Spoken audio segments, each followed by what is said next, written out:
We can all benefit from proverbs from our elders. Africa is the birthplace of human civilization and home to some of the most ancient wisdom on the planet. The continent of Africa is an extremely culturally rich region and home to over 2,000 languages, 3,000 ethnic groups, and numerous belief systems. The Book of African Proverbs and Wisdom, Volume 1, from author J.P. Martin, available on Amazon, is a compilation of over 100 ancient proverbs and words of wisdom from the continent of Africa. This must-read book provides a diverse and expansive collection of timeless, wise sayings and knowledge which have been collected from every region of Africa. This book is perfect for anyone interested in learning more about the African culture and expanding their knowledge of human experience. Order your copy right now on Amazon. The Book of African Proverbs and Wisdom, Volume 1, from author J.P. Martin. Go to Amazon.com and get your copy today. Alexis here, coming to you with an awesome sale of 25% off when you use promo code OHURU25 at alexisfowler.com. I provide services like digital art, logo designs, packaging designs, web designs, social media flyers, and much more. If you're an entrepreneur with a business or a startup company, make sure you take advantage of this opportunity, getting 25% off when you use promo code OHURU25 at alexisfowler.com. Learn the ins and outs of IT and launch your IT career in just a matter of weeks with the help of Lifting the Veil IT Academy. I took Lifting the Veil Academy with subs. Took a while, but I'm here. I made it. I'm now an SSRS developer. I started on the 13th, making a rate of $48 an hour. Sign up for a free consultation and see where this industry could take you.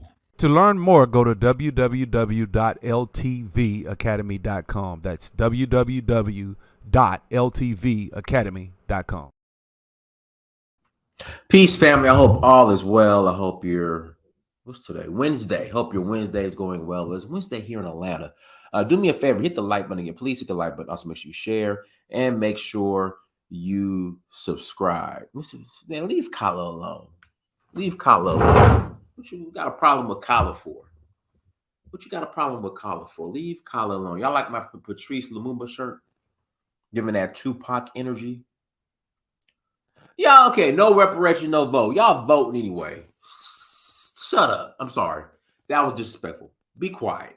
No reparations, no vote. Y'all vote. Black folks are still going to come out and take their booties to the poll. Look at this. Look at this troll. Look at this troll. Hold on, Lumumba. I got something for you. It's right here. Hold on, Lumumba. I got something for you.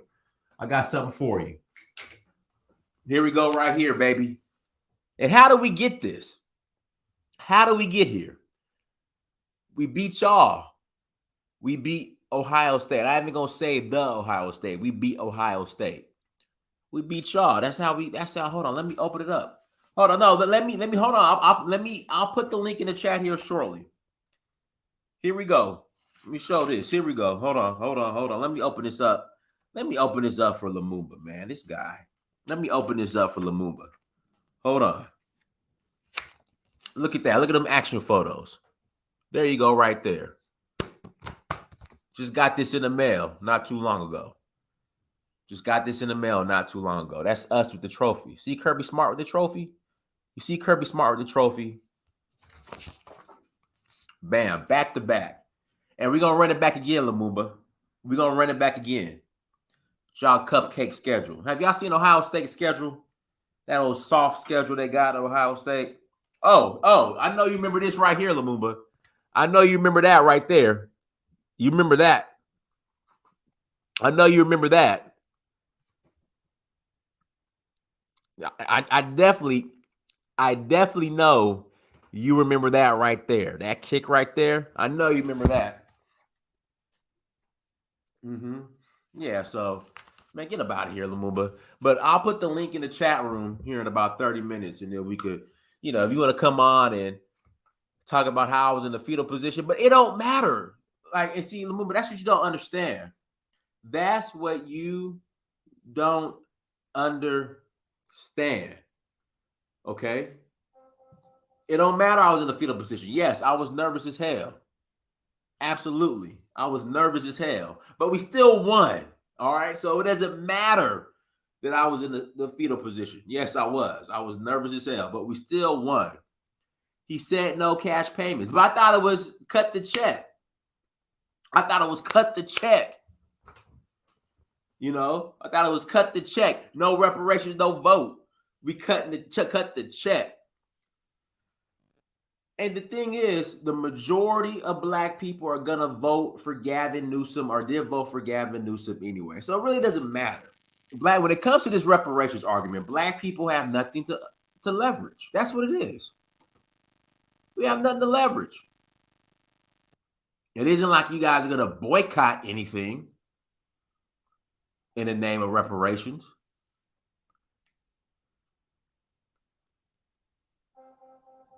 You know, like I said, it isn't like you guys are going to boycott anything when it comes to reparations. We're still going to pay our taxes, go to work, go to our jobs, live life. And yeah, that's right. FBA don't flee. So y'all going to stay here. Gavin Newsom's going to say, look, y'all ain't getting no check. And you guys going to sit there and take it. Okay? And be big mad. And that's it. That's all you're going to do. Because again, we have nothing to leverage because we're not a threat. Okay? We are not a threat to America. You're not going anywhere. You're not going to take your dollar, spend it elsewhere. You know, I tell people this story. Back in 2014. Guys, do me a favor. Hit the like button. Again, please hit the like button. And you guys can't blame this on Trump. This is in liberal California. This is in liberal California where they said they're not going to give you a reparations check. This is in liberal Democratic California where they said they're not going to give you a reparations check. And what they're offering to give you guys is so symbolic. It's embarrassing. It's embarrassing. So ain't no check being cut. I'm sorry. I'm over the reparations conversation. I'm sorry. Call me what you want. I've moved on. If it happens, it happens, but I'm not bringing it up anymore. Because this whole reparations process or whatever here in California, I appreciate it, Mr. Faloa. I appreciate it. Thank you for the super chat. Thank you for and guys, listen, hit that super chat button. No. See, guys, the thing about reparations, all right, is more than just slavery. All right, there were laws on the books that discriminated against black people all over. Again, there were laws on the books which discriminated and targeted black people. It's more than just slavery. All right. And I think that's the problem when people make the argument, you know, slavery. No, we're talking about laws and legislation that was legal that could discriminate against black people. So it was more than just slavery. And no, California might not have been a slave state, but at the same time, I think like the first California governor was like, listen, I don't want no black people here. If you were a fugitive slave, you could just sit back, you could get arrested and sent back. So it's a lot. It's a lot. And like I tell people, I'm born and raised in California. I live in Los Angeles and I live in the South. The West Coast, Los Angeles, California, the most segregated and racist place I ever lived in. Worse than the South. Worse than the South. But this is why the whole reparations argument turned into a mockery. Let me play this video real quick. This is from Pan-Africanism Strikes Back because he had the footage.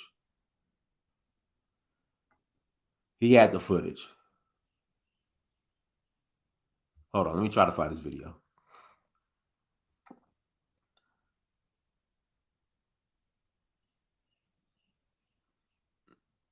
Hold on, where's the video at? Brandon, you take the video down? Okay, it's probably under live. Here we go. Here we go right here. Here we go. Here we go.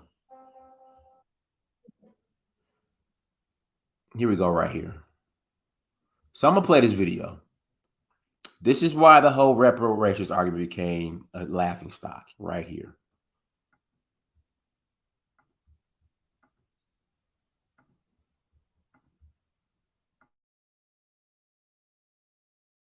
AI sales has completely transformed how we sell. AI is built right in with life coaching. He doesn't walk around with security. But I'm a man of his and like hobble his ass outside. And so now that he has to be outside and actually has to show his face, right? Because he has to justify that $2 million. He didn't do what he was supposed to with that $2 million. So now he's like, yo, I got to show my face and make these fools actually believe that I'm out here advocating for reparations. So he makes his way down to Oakland, California to sit in and speak at a reparations hearing, right? I mean, if he was famous, he would be behind the desk, or they would have gave him the chance to be a special speaker, or they would have let him sit in a special spot, and they would have brought him out on his own. Like, now here comes Tariq Aloysius Nasheed to us, say a few words with a selection concerning FBA, right? And the reparations argument. But he was in the audience, and he just so happened to be in the audience with some people who allegedly are from Kurd tribe. This is the dudes who did the pull-up summer. Somehow they are Native Americans, yet still believe that they are entitled to the reparations that are to be, or that may potentially could be allotted to the American descendants of African slaves on a lineage basis. They're Native Americans. Now, Native Americans have made their treaties and signed agreements with white folk. They got reservations. They get to be sovereign nations.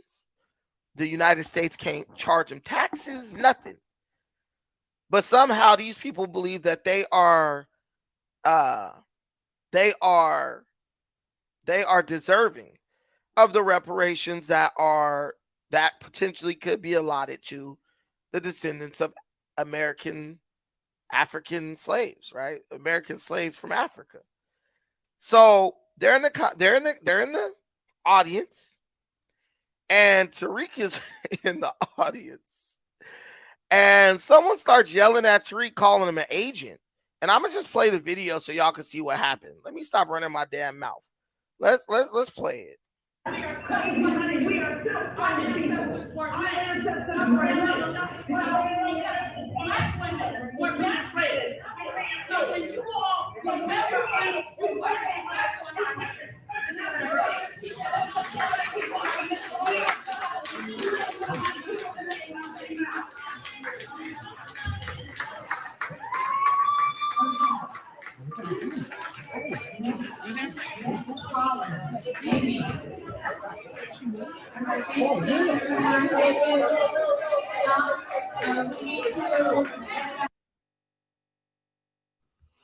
So we're at a reparations panel hearing, and Black folks is about to fight at the reparations panel hearing.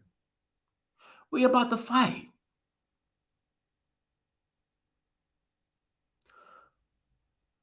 So, Brandon made a great point in this video. When the Japanese got reparations, when all these other groups of people got reparations, I am pretty sure that these communities selected a handful of people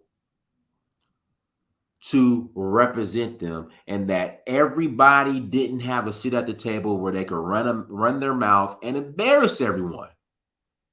It was like, listen, so-and-so, we are going to choose you to go and meet with the government and speak on our demands for reparations. You will represent us. Not this clown show where everybody gets the mic.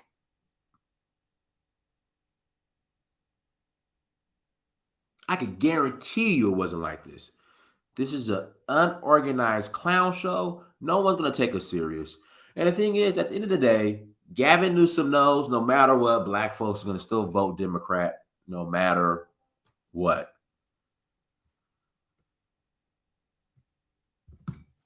He knows that.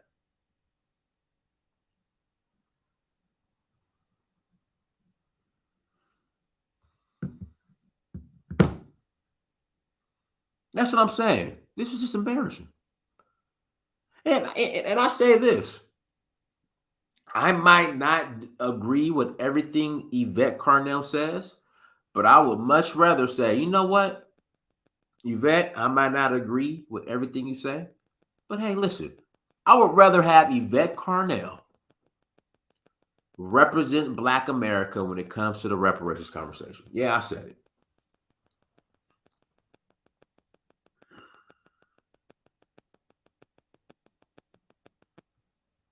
She's qualified. Yvette Carnell is more qualified to speak on the reparations conversation than anybody that I've been hearing speak on this conversation. I mean, on this topic. Me personally. Again, I don't, and see, and that's the thing. I could put my ego to the side. I know how Yvette Carnell feels about Africa. I know how she feels about it. But this is a business decision. Okay, these aren't just hearings. These are business meetings. And so therefore, to represent me as far as my business interests when it comes to my claim here in America, I would much rather have Yvette Carnell front and center and put my ego to the side, put my feelings to the side when it comes to how she feels about Africa. But we got clown shows like this. Let me scoot this up a little bit. But we got clown shows like this where everybody and their mama thinks they deserve to speak into the microphone. And we get embarrassed. This was embarrassing. Again, this was embarrassing. The meeting before this was embarrassing. Always, I mean, again, this is supposed to be a business meeting, and we are embarrassing ourselves. That's why I'm over the reparations conversation. When they had the reparations conversation, the panel, the federal or whatever, the panel, whatever, in front of the United States government, you have folks crying. I'm just like, come on, man. Oh, goodness. Stop it, y'all. Stop it. Like I said, I would much rather have Yvette Carnell speak on reparations. I'll put everything else to the side. I would much rather have her do it. But let's continue.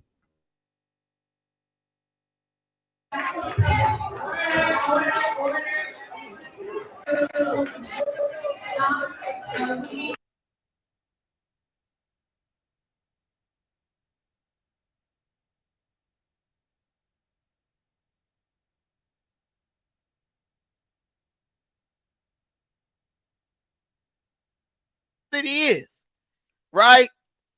And it looked like she's talking. I swear to God, black people treating this like it's some type of sporting event. I swear to God, black people is treating this like this is some type of sporting event. Only comments with super chats will be acknowledged for the sake of time. So I'm just letting y'all know that. We treating this like a sporting event. The bruh got his defense sign up. Like somebody could read that tiny ass writing sitting across the room. And it's also in white. Like the man made a copy of the shit. Couldn't even get a real poster made. I'm telling you, this is entertainment for black people. You got the white guy in there. You got a couple white dudes in there. Funny how ain't none of them getting lynched or beat up or kicked up out the spot, right? But the white man's enemies. We treating this like a sporting event. So she up there doing her mammy thing. And I just had to stop this joint because the bruh with his white girl, he just sitting there like, bruh, I brought Catherine here and I told her this would be peaceful. That white girl showed up like, dude, I thought this nigga was getting a check. Lord Jesus, what did I walk into? These Negroes up here fighting. She thought Jerome was about to get a check for $1.5 million, and he was gonna take her ass out to the Golden Corral or the Soup Plantation. But this is like, I want you guys from now on, when you see this type of footage, bruh, I want y'all to just look at the audience. If these are not the codified people, like maybe they are the codified, but the only code that I see that these people are on is pure coonery. The only code I see these people are on is coonery. Like, bro, you are in a hearing for reparations to basically tell these white folk how bad you got it because of them enslaving you, and you show up in there with your white girl. You show up in there with your white woman on your arm, like you Joe Louis, or not Joe Louis, like you what's our buddy name? What's old buddy name? Jack Johnson or something. You walk in there with your white girl on your arm. Yeah, I'm doing real bad. That's why I got this white girl on my arm. It just makes no sense. And I asked the question, is this the code? Senseless bickering, senseless arguing. And that's the question I've always had. What's the code? What is this code of conduct? Whenever I hear FBA, ADOS, oh, these immigrant tethers, they ain't on code. What's the code? We can't even properly conduct ourselves at a reparations hearing. But we want all these other groups to get on code. What is the code? Again, what is the code? I like to know. What is the code? Oh, these immigrants, they come over here and they don't partner with us. They don't partner with us. And they go against our own, they go against our best interest. Y'all are, this is the ADOS. ADOS FBA, we have the spotlight right now. We got a seat at the table. I mean, we are here. Prime time. Lights, camera, action. And we fighting at the reparations hearing. But all the other groups that are supposed to roll with us back to back like Desperado, be down, fight hand to hand. What else do I hear? Oh, these immigrants come over here and they partner with white supremacy and they don't want to partner with the black folks. I hear all this other stuff. We at the reparations hearing fighting. But we mad at the immigrants. It's their fault.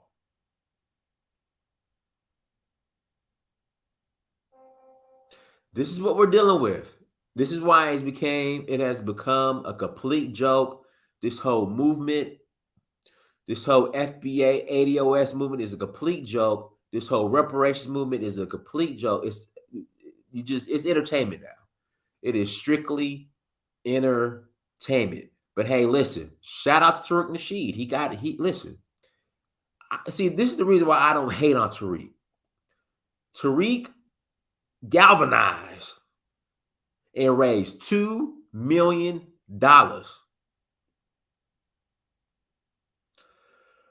Raised $2 million. I can't hate on that.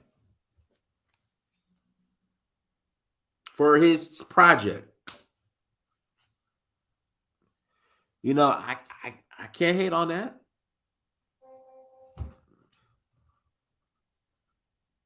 I mean, he gets his support. I'm not mad. Get your money. Yeah, they squabbling at the reparations meeting. So black Americans have to be perfect to demand reparations. Nobody is saying that. But damn it, when you cannot be on code at the reparations meeting, who's going to take you serious?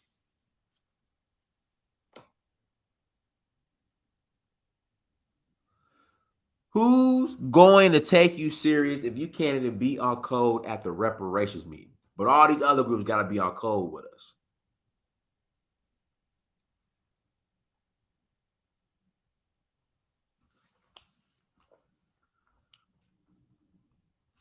But let me get to the Gavin Newsom part. Hold on, guys. Do me a favor. Hit the like button again. Please hit that like button. Let me get to the Gavin Newsom part. So Gavin Newsom, he's like, listen, no check for you. And the way they try to spin it, like money ain't important, and all this other stuff, the way they spin it. Hold on, here we go. I want to play this. Hold on. And this is from KCRA 3 from my hometown, Sacramento. Hold on, we're going to play this real quick. Hold on. The way they try to spin it, well, money ain't important. It's not about the dollar. The way they just play you guys, man. But when that tax bill is due, it's time to pay your tax bill. Hit them with hit the IRS and the California tax board, whatever it's called, with it ain't about the money when it comes to taxes. Hit them with some symbology. Be symbolic. Hold on. So here we go.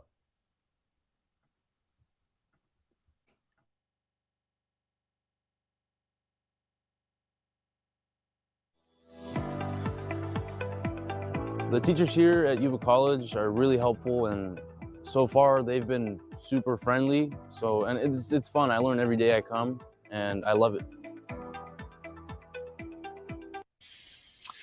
Welcome back. New tonight, Governor Newsom is now speaking for the first time on recommendations by the state's Reparations Task Force. In the latest report, they estimate a $1.2 million per person compensation over a lifetime. Now, this isn't necessarily the size of the potential payment, only an assessment of damage. The task force would limit it to people who can directly trace their lineage to slavery or the descendants of a free Black person living in the U.S. before 1900.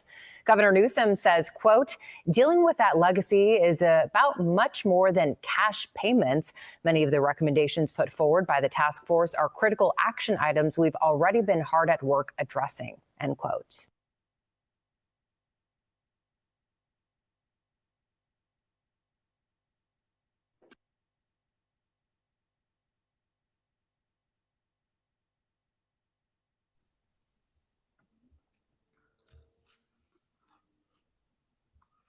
Is there Governor Gavin Newsom on Tuesday responded to recent findings by California's Reparations Task Force, which recommended how the state may compensate and apologize to Black residents after generations of discrimination.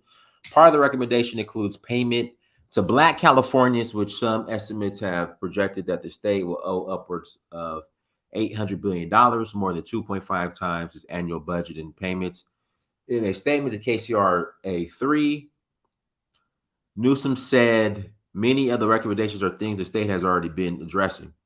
Yeah, all vague and abstract and symbolic and but did not give a clear indication if he would back the payments. Dealing with that legacy is about much more than cash payments. See, this is what you guys let these people just play you. You let them just play you. It ain't about the money. It ain't about the money. Nah, it ain't about the money. It's about the symbology. See, let me get my politician on. Let me get my politician on. See, guys, I'm running for office. Okay, I'm governor. I'm running for government. See, guys, the legacy of slavery. You cannot attach a dollar value to it because there's not enough money. Okay, there's not enough money in which you can attach to slavery because of the legacy of slavery that no matter if it's it could be $10 million per person. That is still not enough because it's just slavery was bigger than money. Okay, think about the families that were split up. Think about the legacy of slavery. Jim Crow, redlining, discrimination, housing discrimination. You cannot put a dollar amount on that, and us putting a dollar amount on that will not be enough. Therefore, I do not agree with it paying you guys. Therefore, what we're going to do, okay, we're going to have mandatory in mandatory what's the term I want to use, guys? Hold on. We're gonna have mandatory sensitivity.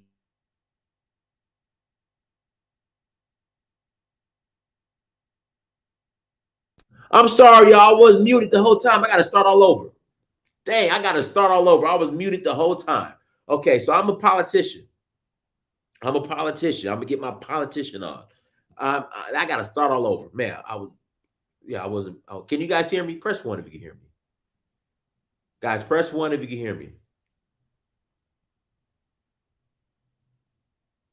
Oh, so you guys did hear me. So you guys can hear me. Okay. So you guys heard all that. Did you guys hear all that? See, money, you would be reducing or minimizing. Here you go. You would be minimizing the effects of slavery by putting a dollar amount on it. So what we're going to do, no money, because again, we do not want to minimize the effects of slavery and put a dollar amount on it. So what we're going to do, mandatory sensitivity training in all schools. In the history books, in California public schools, it'll be mandatory. There will be a chapter on the effects of slavery.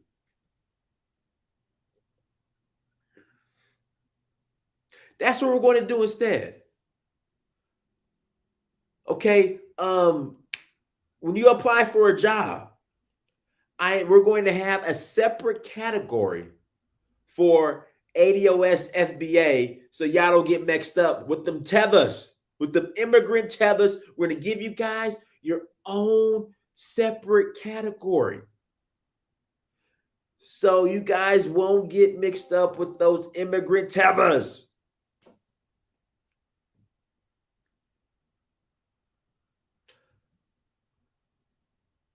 And we're gonna have a statue. I'm gonna in Sacramento at the governor's mansion, at the state building, there will be a statue. I'm going to erect a statue of the Amistad.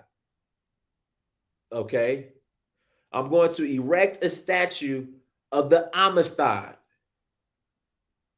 in remembrance of the pain. No. They got freed actually. So no. We're gonna have. I'm gonna end at the governor's. At the state building in Sacramento. We're gonna create a statue of a slave in chains, and those chains are gonna be broken. So he's gonna represent the freedom. You guys being free, and we're gonna have a statue of the chains being broken and being freed at the state capitol. And every Juneteenth, yes, the give us free. There you go. Give us free. We're gonna have the give us free statue at the state capitol. And every Juneteenth, we will have a free cookout for you guys because we know y'all love barbecue. Every Juneteenth at the Give Us Free statue, we're going to have a barbecue every Juneteenth. And you guys could come and get the free barbecue, and I will be there, and I will give you guys a speech every year as long as you elect me. Again, as long as you elect me. Now, we're not going to have this conversation if you're not going to elect, but you guys better vote for me.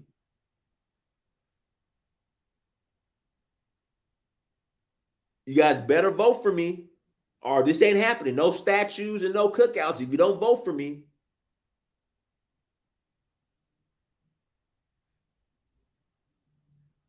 But that's what I'm promising you guys, because money, that 1.2 million for each black family is not important, because we do not want to minimize the effects of slavery, because you cannot put a dollar amount on that. So instead, you're going to get a Give Us Free statue, a cookout on Juneteenth, sensitivity training, and we'll give you guys a special box when you apply for a state job that says ADOS FBA, so we do not confuse you with those immigrant tethers. Vote Dynasty governor 2023 or 4, whenever, of California, whenever. Vote for me.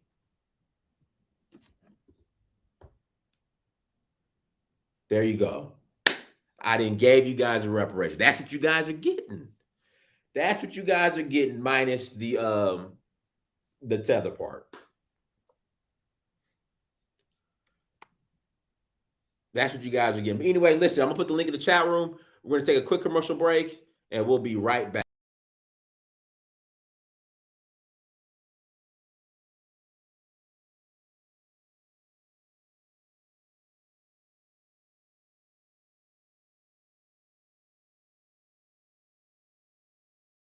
Learn the ins and outs of IT and launch your IT career in just a matter of weeks with the help of Lifting the Veil IT Academy. I took Lifting the Veil Academy with subs. Took a while, but I'm here. I made it. I'm now an SSRS developer. I started on the 13th, making a rate of $48 an hour. Sign up for a free consultation and see where this industry could take you. To learn more, go to www.ltvacademy.com. That's www.ltvacademy.com. Alexis here, coming to you with an awesome sale of 25% off when you use promo code OHURU25 at alexisfowler.com. I provide services like digital art, logo designs, packaging designs, web designs, social media flyers, and much more. If you're an entrepreneur with a business or a startup company, make sure you take advantage of this opportunity, getting 25% off when you use promo code OHURU25 at alexisfowler.com.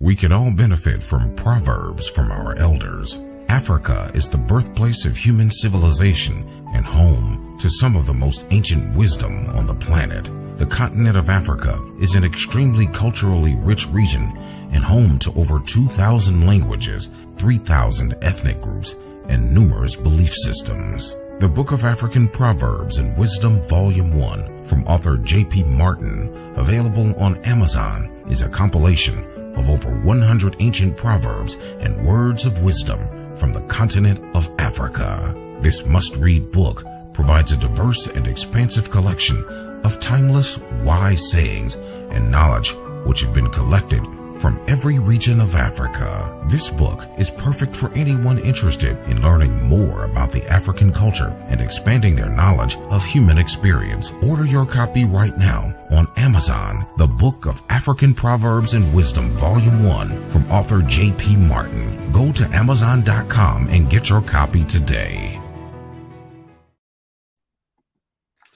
Go ahead, Jackie. Is they paying reparations for real?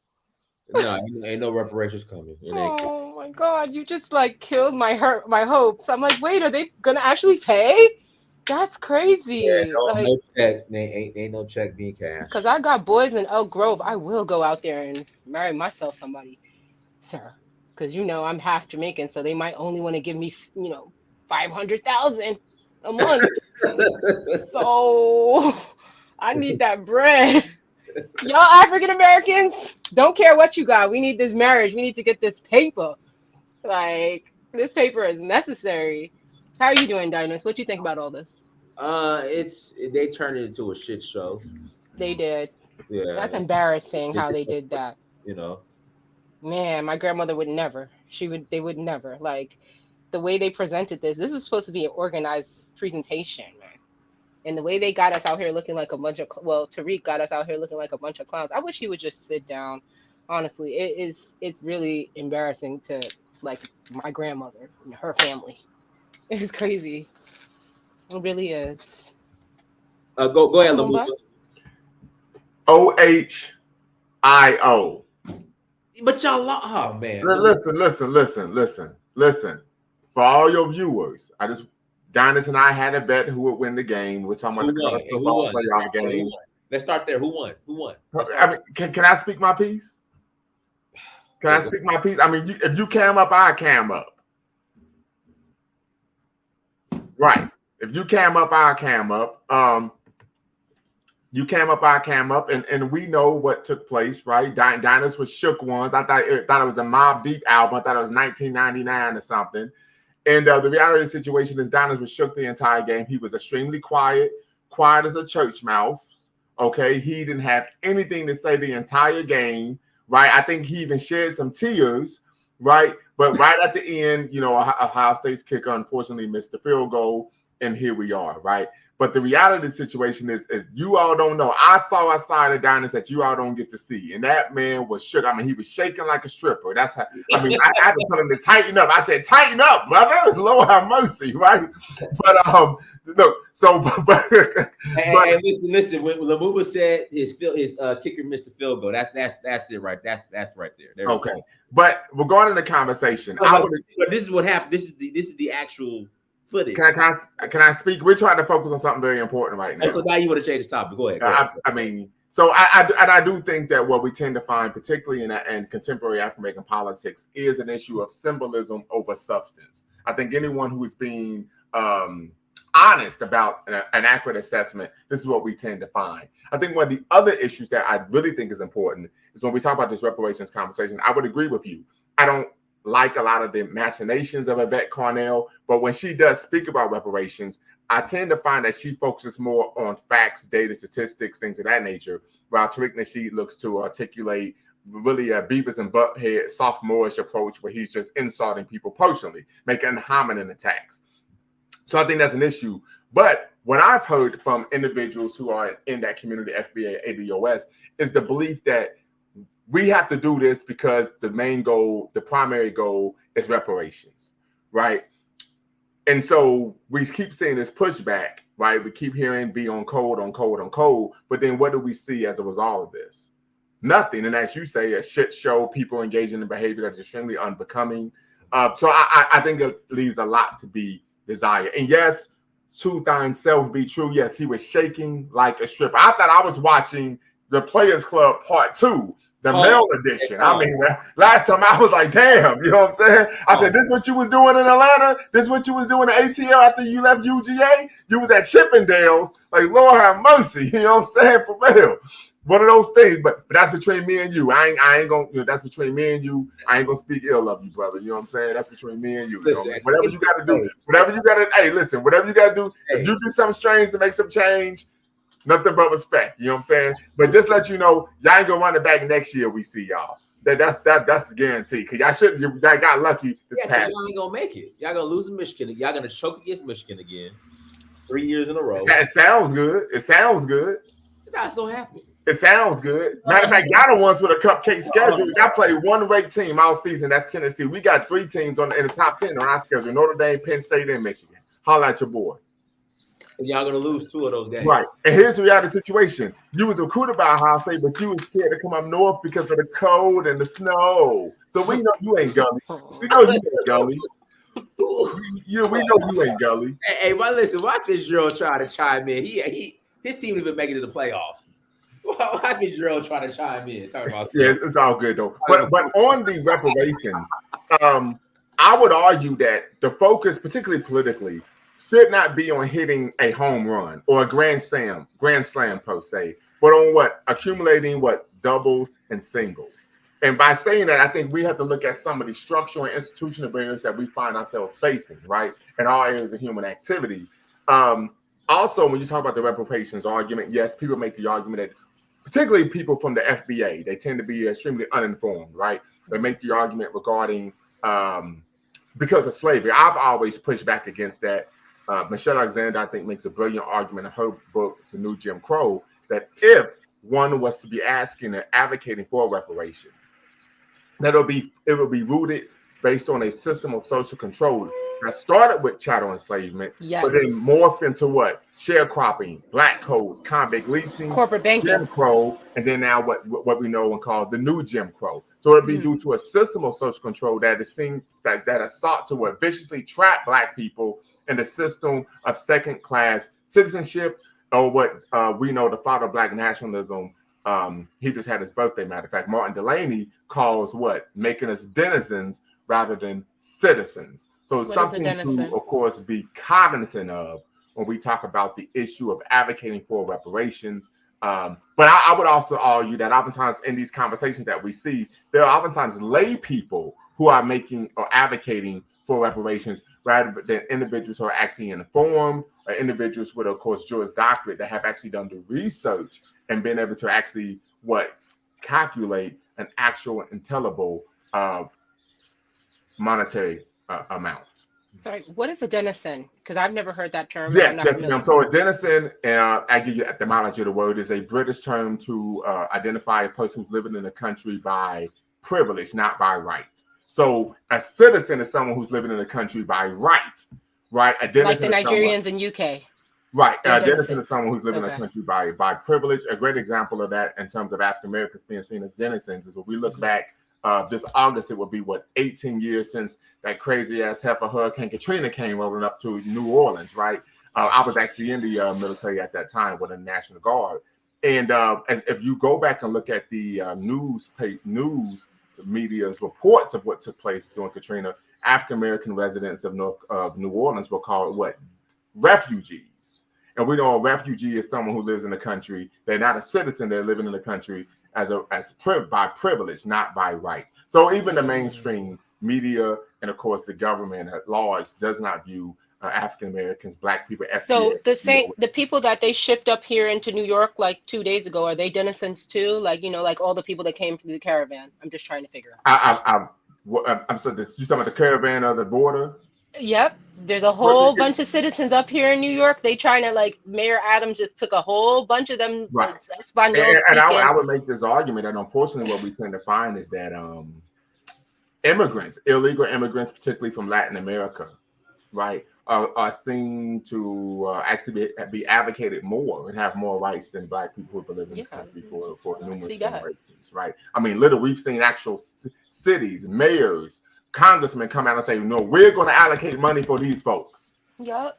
Right. So it's absolutely, so it is a smack in the face. That's blowing my mind out here. We barely have, New York is a place that at least we have backup upon backup of money, but we still going down in money. And it's you don't know what just happened. So many people came up here. Mayor Adams was like, this is racist. He started shipping these denizens out of the city and into Rockland County and white counties. Now it's a big uproar. These white counties, they're not having that. They're like, what is going on? Who are all these people? They're the people that your red state's been sending up here. They can't come into Brooklyn. I'm presuming that you're in NYC.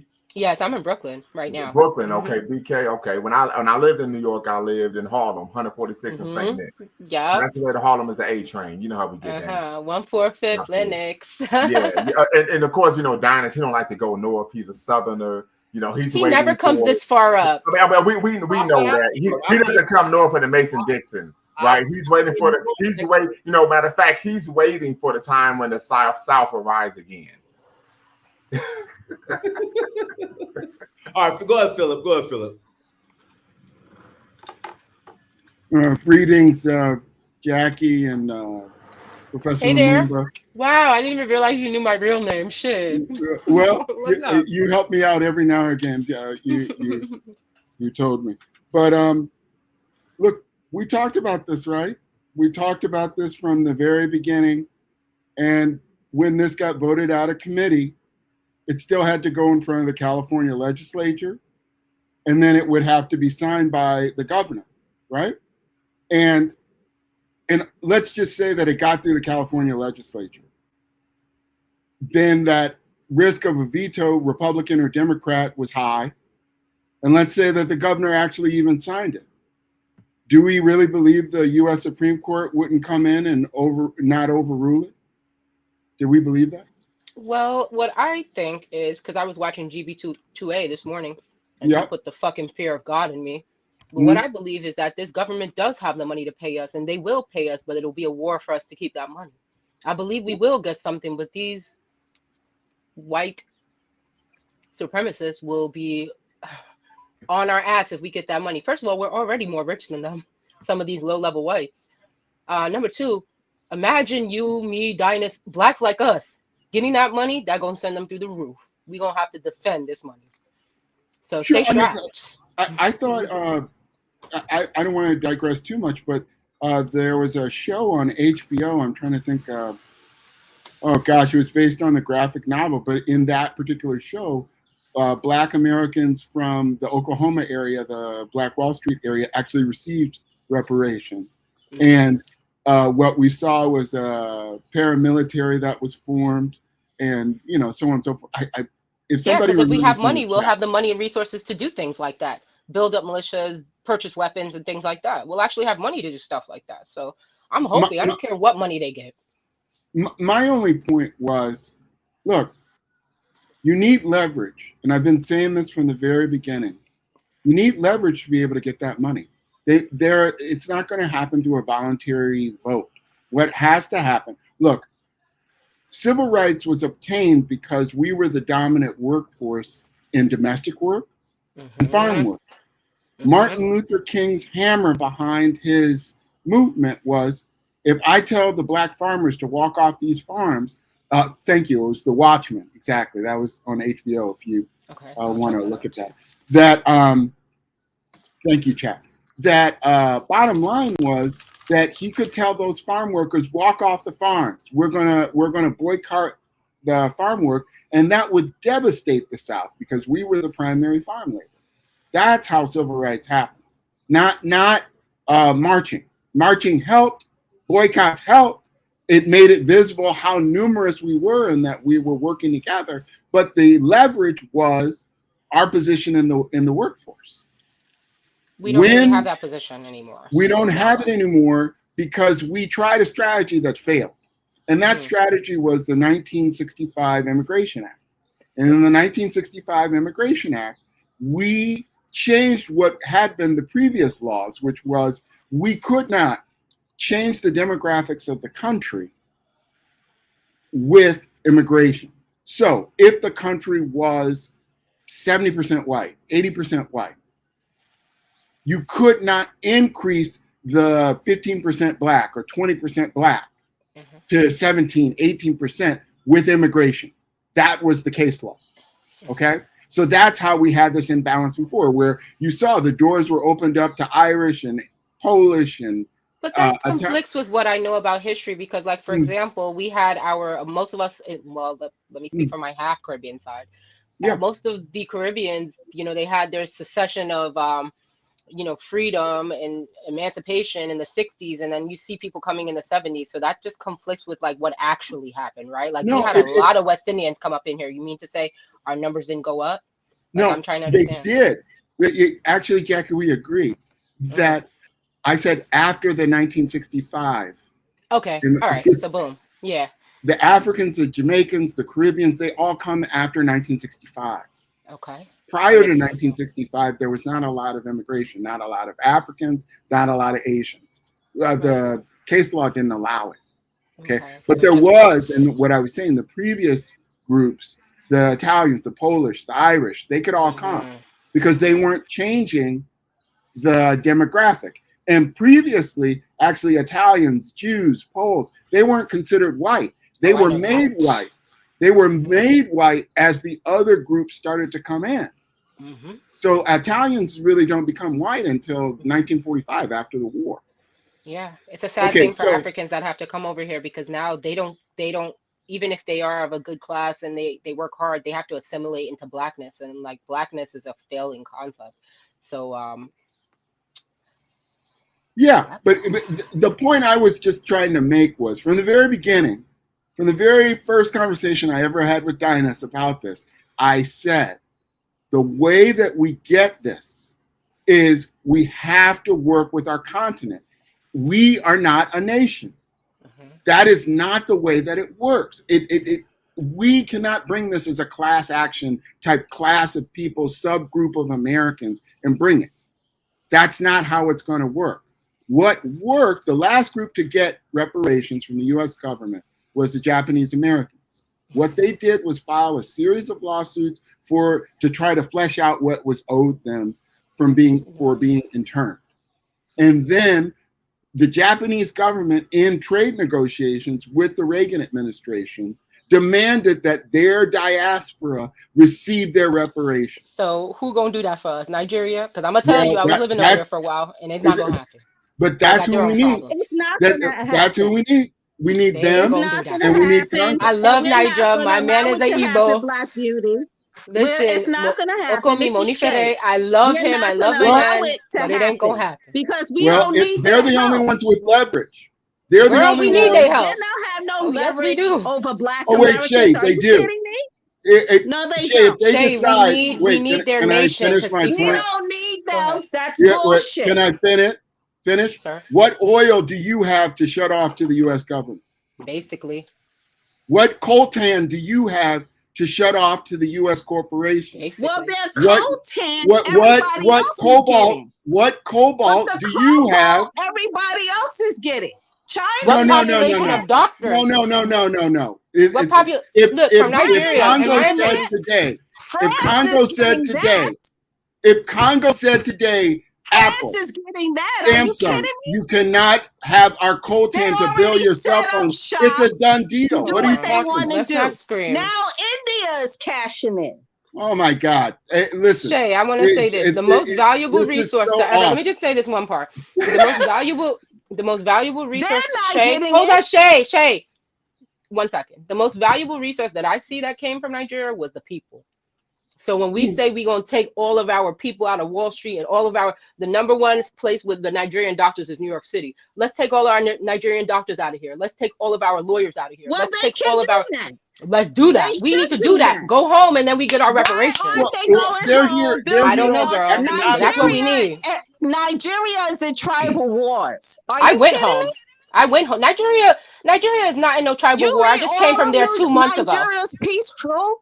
And you got people migrating from the Sudan and from other parts of Africa because of war treaties that keeps going on and off like for generations. How are you going to get this money? They don't want to give it to you. That's the only way to get it. Every one of these Mzungu groups has pocketed this money into generations. How are you going to get it? It's going to happen. Shay, I'll be honest. How are you going to get it? I can see that work that Dynas is doing in, for example, the work that Dynas is doing in Sierra Leone is very critical because a lot of African Americans going to be over there. I feel like Dynas is going to be able to kick off some kind of reparations plea from Sierra Leone faster than we can get it from some and that's the fact. Because a bunch of them have repatriated. You need it from all of the countries we came from, Jackie. You need it from all of West Africa. You're correct. It may be Sierra Leone or Liberia or whatever. Yeah, you need it from. Hold up. If they're willing to pay Black America reparations, then that's a different thing. And I'm talking about from Africa. How are you going to do that? That would kill your claim. If they're on both sides of the transaction, then how do you make a claim against the U.S. government and the U.S. claim against the U.S. is going to happen. A descendants of slaves. You just saw Shay, it didn't happen. Hold up. Their lineage base is going to happen. It's not. It's not going to happen. One way or the other, it's going to happen. Ain't no Africans going to help us. None of that. We have. She just be running her mouth. Shay, I want you to articulate. Hold on 1 second, guys. Shay, I'm going to unmute you. I want you to articulate how you're going to get your reparations. All right. And go. Shay. Like I said, through the right paperwork and the right enforcement is going to happen. You don't tell your left hand, hold up, you don't tell your right hand what your left hand is going to do. Shay, I got a question. When I said organizing. I can't take it. But guys, people like Shay are the ones who are showing up to these reparations meetings, and we're getting embarrassed. People like Shay. This is what is showing up to these reparations panels. This is hold on. Let me play the video. Hold on. This is what's showing up to the reparations panel right here. This is what's showing up. Don't Right. play that. Don't play that embarrassing video. My grandmother is turning right now. Shay, is this She's turning right now. Shay, is this you? Is this you, Shay? Guys, and see, this is why it's just all now it's just strictly entertainment. You want to grab your popcorn, you want to laugh, you want to giggle. This hold on, where's let me pull up Brandon's video. This is what's showing up to the registration panel. Hold on. Right here. A bunch of yelling and screaming. Hold on, right here. This is what this. This is what. That video don't want to play, Dynast. I think no, you better leave it. I'm gonna play. This is why it's just a joke. It's a joke right here. This is what's showing up. Hold on. Why am I? Here we go. Dynast, Black lawyers have been participating here in California to try to get this done.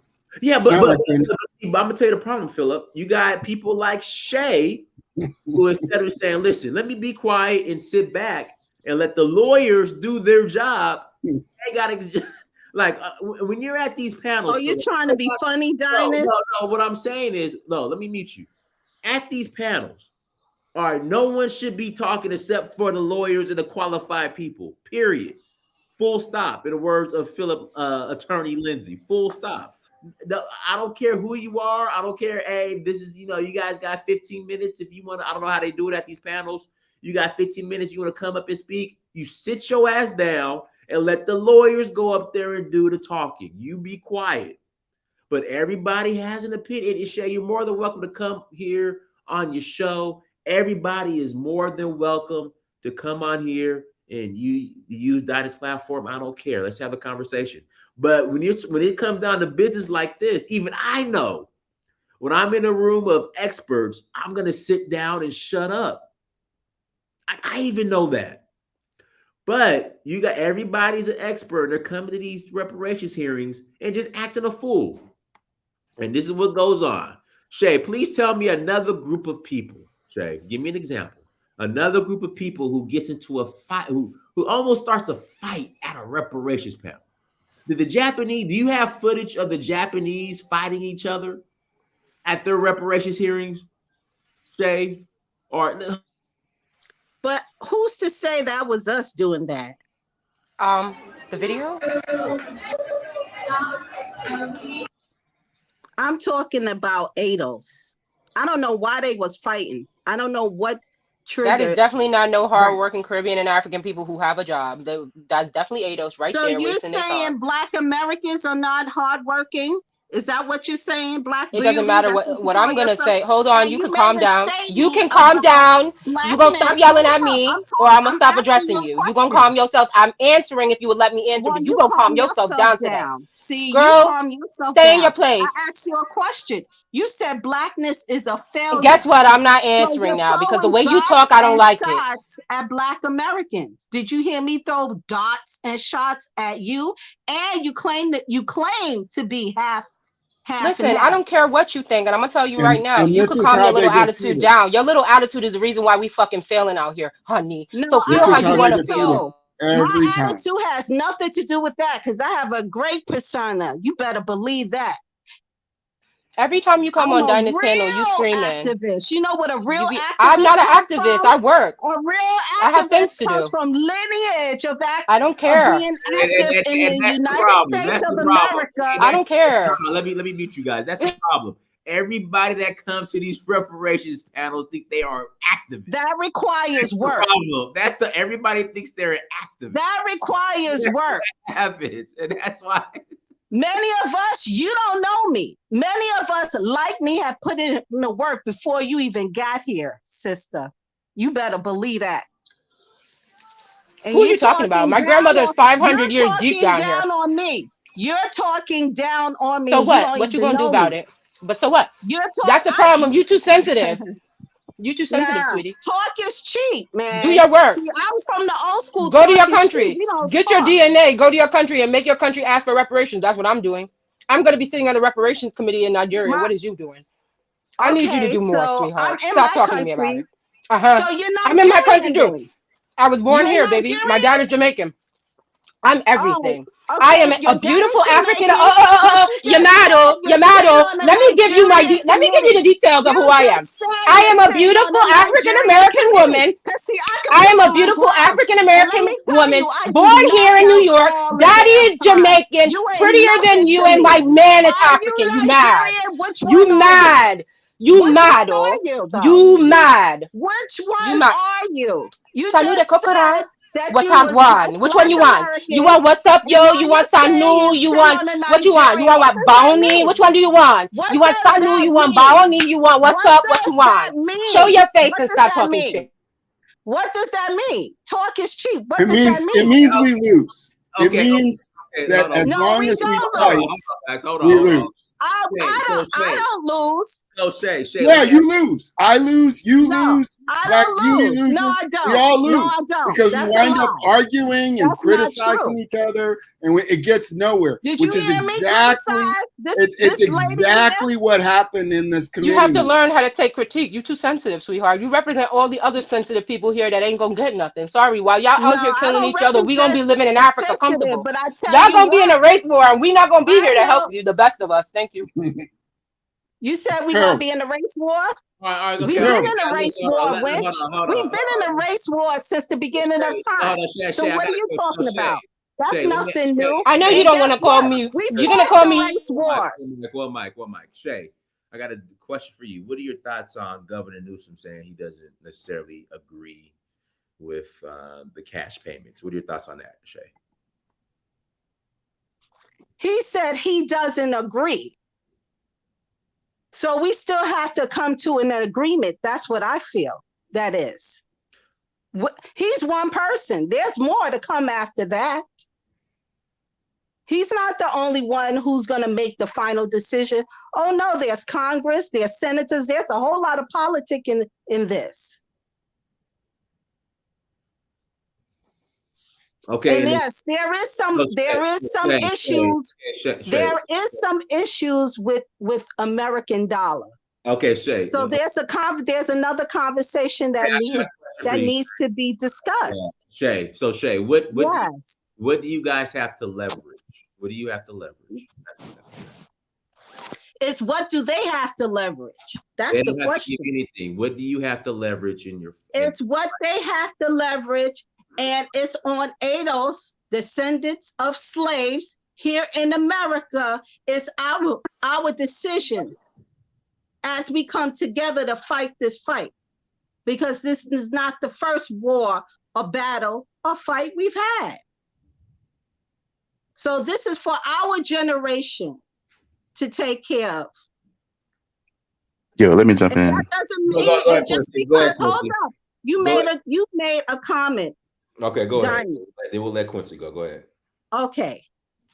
Well, I don't know, was you or was it Quincy that made a comment that we're going to lose if the Africans are not involved? No, I disagree with that. Okay. I said that. Because I've looked at the case law. I disagree. And there's millions of others that disagree too. You disagree with Dred Scott because Dred Scott is where the citizenship situation came in. But go ahead, continue on how this is going to work. You know what? I believe in a strong God, and I've seen my God, and I've seen our God work. And guess what? It's going to work. We're going to get through this. And I'm talking about the American descendants of slaves. Oh, yes, we will. We fought all these years, all this time by ourselves. And yes, we did have some allies, and we did have some white allies. So it's going to happen. And that's all I'm going to say. Well, how is that going to happen? You guys don't even pray in your native tongue. How's it going to happen? You pray in the same language they pray in. Explain. Even the spiritual warfare plan you have is horrible. Next. Hey, let me jump in, Dynas. Yeah, go ahead, Quincy. Go ahead. Hey, real quick question for not Shay, but the other young lady. Just for clarity, you a Jamaican and Nigerian? Because y'all was kind of going back and forth. I'm born here in the Bronx, New York. My mom is African American. Been here since the 1700s. I have my history. I did all my history. My daddy is Jamaican, and my roots from both sides is 99.9999% Hausa. So I went back to Nigeria, repatriated, and got myself a nice Igbo man. Okay, so that's that. She's Nigerian. Well, I sounded like That's right. your ancestry is Nigerian, but you're Jamaican and African American, like directly Yes, Jamaican and African exactly. American. You got it. All And right. my kids will be beautiful Nigerian American children. And when this shit gets too hot in America, we going back. It's that. All right, cool. Now I just gotta say, like you were saying, a lot of y'all, you and us, and y'all and us. So I was kind of confused, and like It's crazy with your because mother I'll tell being you, it's African crazy because, American, like that's your whole mother's lineage. and I'm gonna tell So you, and you're I'm gonna tell speaking you how about my your mother mother's felt. people too. I'm gonna tell you how my mother and my grandmother felt. My mother felt the same way, which is why she had a child with a Jamaican. Let me explain something to you. We have been doing a lot in this country. Not to say that Black Americans haven't done a lot. We have done a lot, but there's only but so much we can do from a land that's not ours. And once you get that concept, you stop fighting for it. Honestly. Okay. All right. Okay. My grandmother passed while I was in Nigeria. Well, Hold on, my hey, grandma Shay. passed last year. My grandma passed. My grandmother, my African American grandmother from Louisiana, passed while I was in Nigeria last year. And I felt that the reason why she kind of let go was because she knew that I was in good hands with my dude. She knew I'd be protected for life. So at the end of the day, it's like, go home. Get your language, get your people, and make change from abroad. We're going to need our nations to make these claims. And it's not about Black America. I wish some of these Black American people would just give up with the claims that they were here for centuries and all this bullshit. This place belongs to the migrants that are coming up here in the caravan. This is their land. Well, like teach his own. Teach his own.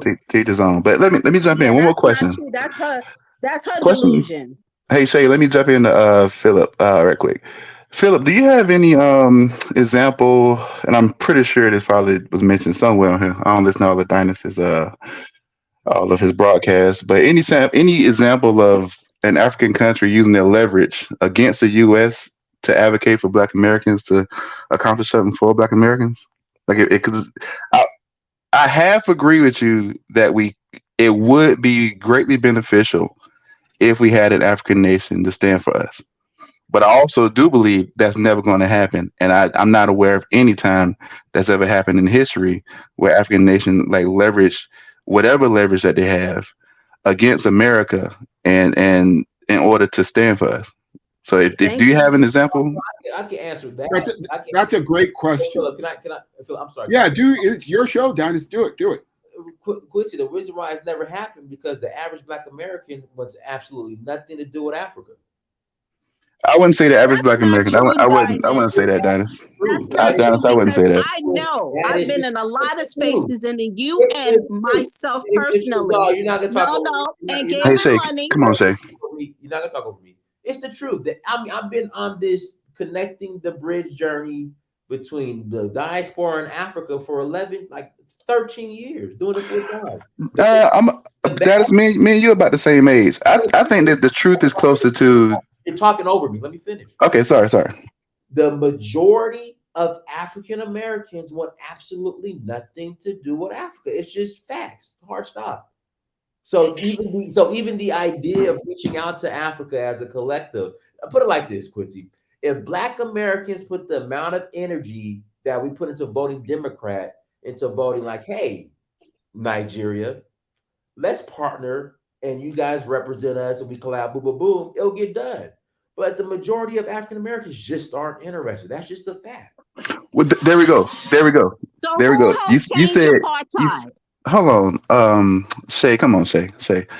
Dynas, I think it's more so out of sight, out of mind. I think your average Black American in the last couple of decades, honestly, generally wasn't thinking about Africans. I don't think it's don't want to have anything to do with it because you're skipping over like the early 90s when everybody was rocking the medallions and doing the dashikis and that Back to African movement. But I think it was largely out of sight, out of mind. Like we weren't thinking about them more so than we don't want anything to do with them. Quincy, let me address the medallions and all that. That was just Halloween costumes. You don't understand the amount of conversations I have with the pro-Black medallion crew that is so scared to get on an airplane to go to Africa. You have no idea. They think cannibals are waiting for them. It's a costume. That very well might be true, but I'm speaking of because I'm pushing 40, and I think you're right around my age. Right. So what I'm saying is, back then, in the early 90s, during that medallion phase, there was a little interest, but generally, all throughout the decades, I think there was just a little interest. I don't think it was a don't. Now, granted, I'm with you. Maybe these days, since you started your platform and you've had a initiative to get more people, out there and connected with the continent. Maybe the tide has changed. Maybe I don't know. Because everybody's kind of connected with the internet these days. But it seemed like the last few decades. I'll be real with you. Outside of your medallion or so, back in the early '90s, I wasn't thinking about Africa honestly at all. Just to be real with you. And you rarely saw it pop up, even in most of our media. You rarely saw Africa even pop up like that. So can I answer your question? Yeah, let's get back to that question, Philip. Okay, so there were several countries. Actually, Liberia provided sanctuary for a lot of these Black activists and think tanks in the 60s. Our recording artist Nina Simone was in Liberia. Ghana also provided sanctuary. Du Bois and his wife held meetings there, of which Malcolm X attended, and several other Black thought leaders attended. What happened was that the United States has engaged in regime change in almost every African country that's ever spoken anything about the diaspora or trying to help them or to be engaged with them. And that includes Ghana, and it includes Liberia. Now, as I understand, that you cannot own property in Liberia unless you are a Liberian, right? And the Liberians, in part, are Black Americans, as I understand it. They're descendants of Black Americans. So the idea that it can't be done, and if I'm not mistaken, the Sierra Leoneans also are Black Americans of some lineage. But the point being that it is not where we are today, because let's be honest, the reparations wasn't going to be granted this year in 2023. It's a build. But I will say this, I've had more friends, professional friends, because they have the money, start businesses and get engaged with Africa in the last couple of years, really since COVID, than I've ever seen in my lifetime. And I believe as we contribute to the infrastructure built there and import products to the United States and to the diaspora from there, that they will be more willing, because we will represent money and infrastructure in their country. It's just a quid pro quo. The difference between us and the Arabs and the Asians is in the 70s, when the United States started offshoring our factories, which was a big part of our labor force for Black Americans. The Arabs and the Asians went back to their home countries and started building supply chains and infrastructure. We saw it right in front of our face with the Indians. The Indians bought up gas stations, motels, and 7-Elevens.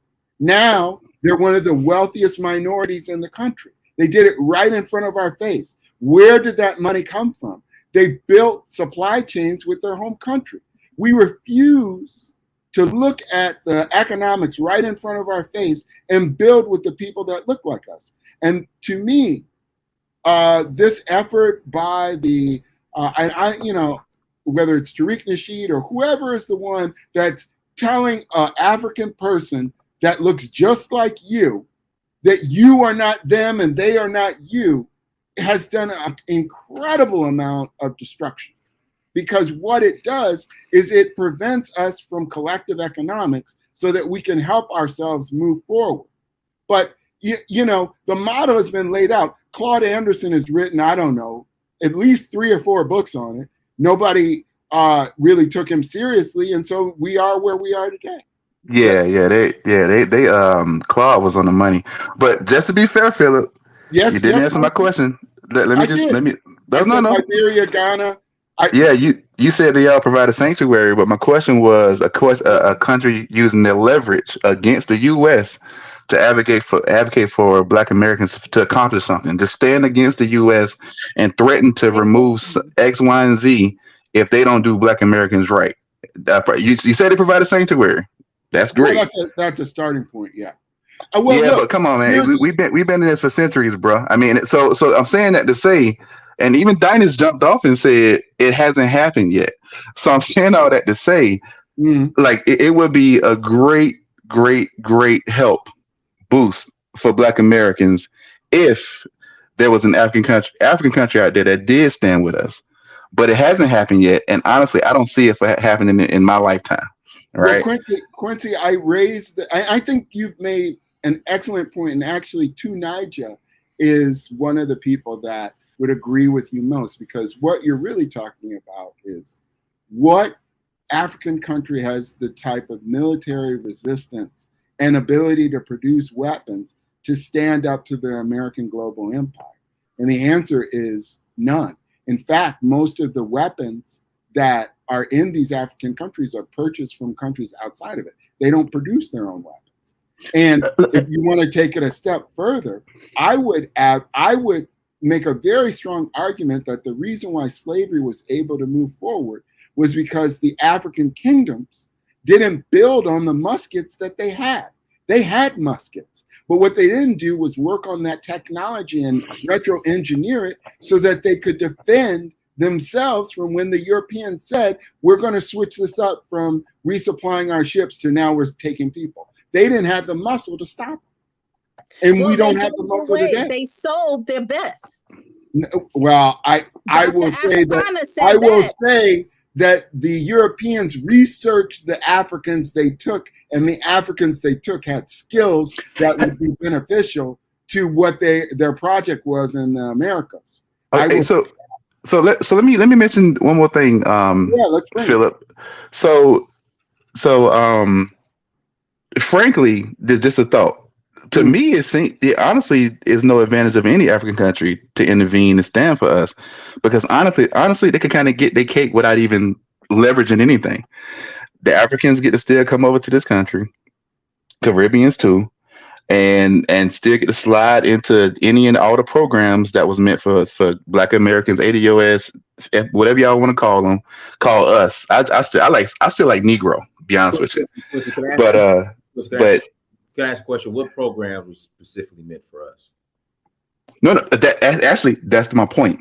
There is no program that's specifically for African Americans who descend from slavery in America. It says Black. That actually isn't true. Which ones check for lineage? The Civil Rights Act, the 1964 Civil Rights Act was in. Did that check for lineage? Yes, when President Johnson made the announcement at Howard University, he specifically talked about this program that he was implementing as part of the 64 Civil Rights Act was specifically, that's why he announced it at Howard University, for Black Americans. What happened was then there was a legal case called Bakke versus Regents of the University of California, where what is the guy's name? Justice Lewis Powell came up with this concept of reverse discrimination. Right. And when that happened, then that's when we got all of these check the boxes, when you see on these applications where it says, white American, Black American, Latino, that's where it came from. I get it, but I get it. There wasn't one that was intended for us, right? But it was it was intended for us. Okay, but great. In the 60s, the Supreme Court came in and changed it. Right. So as it stands right now in 2023, May 10th, there isn't anything that points directly to or is directly specifically for those who descend from that. Right. So pretty much I want to make my point so that you can make your point, because I think you're making a great point. I appreciate your thoughtfulness on this. Yeah. My point is the reason why it doesn't, and it's not specific, and you don't find any politician willing to touch it, is because the Supreme Court ruled on it. Okay, go. But I thought that was because you can't do race-based. I thought race-based was correct. It came from the Bakke case. Right. So which goes back to my question: if you make it lineage-based, not race-based, then wouldn't there be a leg to stand on? Well, you would have an issue with what lineage-based is. if it's a subgroup that requires, see, look, in the Bakke case, the way that they were able to, they put a poison pill in race-based analysis. And that was, if you're excluding white-based race analysis, lineage-based, then it inherently creates a class that's discriminatory.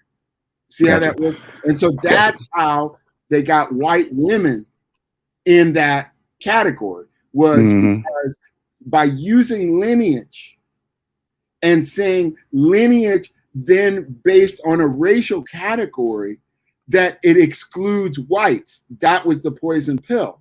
Bakke was a white person applying to the University of California. So what they did was they said, well, another minority is white women, lineage and woman. So then when it was actually applied, of course, the white men would prefer to hire their spouses, their mothers, their daughters, than they would in a minority group. That's how they pulled the pin out.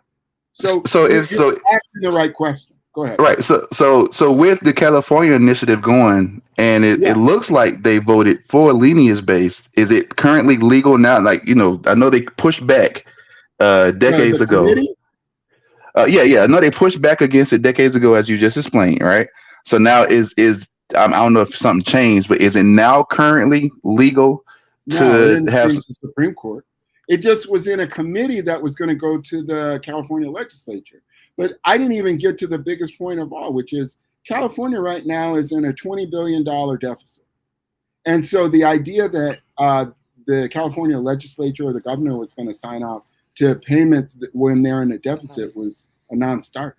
Well, that was my biggest question to you, actually. I wanted to know, like, how does, sorry, I didn't mean to cut you off, Quincy. Okay. Well, hold on. I want to jump in. Just give me a quick second. Because it's a great discussion. I love the discussion. Right. Yeah, right. Because I really want to get back to the. Let me make a point, and I get back to it. I'm with you with the deficit in California. Okay, cool. But it's funny how every time it come up for us, everybody start, like you say, oh, you know, it's this and it's that. But suddenly, you know, they drop trillions out the sky when the pandemic or something hit. So I get it. They may be, you know, real legit budget issues, but those budget issues don't seem to be a problem when it's for other stuff. I mean, so that's that. But one more question. So I want to get back to the question more so about a thing about Dynasty. It was a question about Dynasty about. Okay, let me just give you my premise, right? And it kind of ties into what you just said about it was lineage based. And then they got to doing what they always do, and then suddenly white women and everybody else get to slide in there, right? So ultimately, what was supposed to be for us wound up being for everybody. So, do you think? One thought that I've had is I'm not sure exactly how this will go about. I don't even want to argue about what label you would use, but Mick, I prefer us to go back to Negro, right? I know Obama took that off the books a while ago, but wouldn't it be beneficial to maybe retackle that initiative and say, hey, let's go back to those books and ensure everything that y'all said was supposed to be for us? Don't do your generic catch-all terms. Point it specifically to Black Americans who descend from slavery in this country, because I honestly believe, for me, I'm not saying it will cure everything, but I think a lot would be taken care of. Maybe not everything, but I think a lot would be taken care of if they just go back to the books and revise it and make it straight specific for Black Americans who descend from slavery in this country. Like that way, all the programs, it goes straight to us because it was intended for us. All your EEOC qualifications, your college admissions and the percentages. It ain't just Black people. No, it's supposed to be African American. We're not saying we don't want Caribbeans and Africans to come, but you just don't fulfill that EEOC requirement. You know, you accept it just the same, but you know, you don't check the box for African American. They still need to get those African Americans to fulfill that. Scholarships. There are all kind of Caribbean and African scholarships. I know this. I've looked for scholarships for family members, and I saw all kind of Black ethnic scholarships where you had to be of that ethnicity to get those scholarships. Our scholarships don't require that.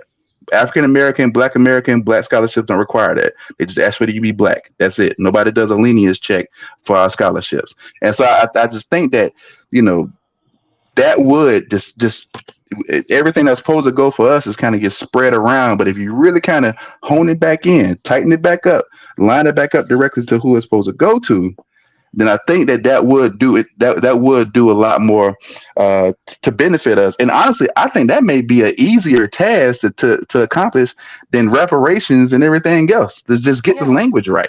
But I think it might be an easier task. Can I cut to have the to convince? Really, then you would right have to back convince. to where it's supposed to be. Wait a second. But then wait, you can would I have can I cut to the center of this, Quincy? The problem is in the Dred Scott case, the case that we know is separate but equal. Justice Taney set forth the answer to your question. First of all, the term is African in America.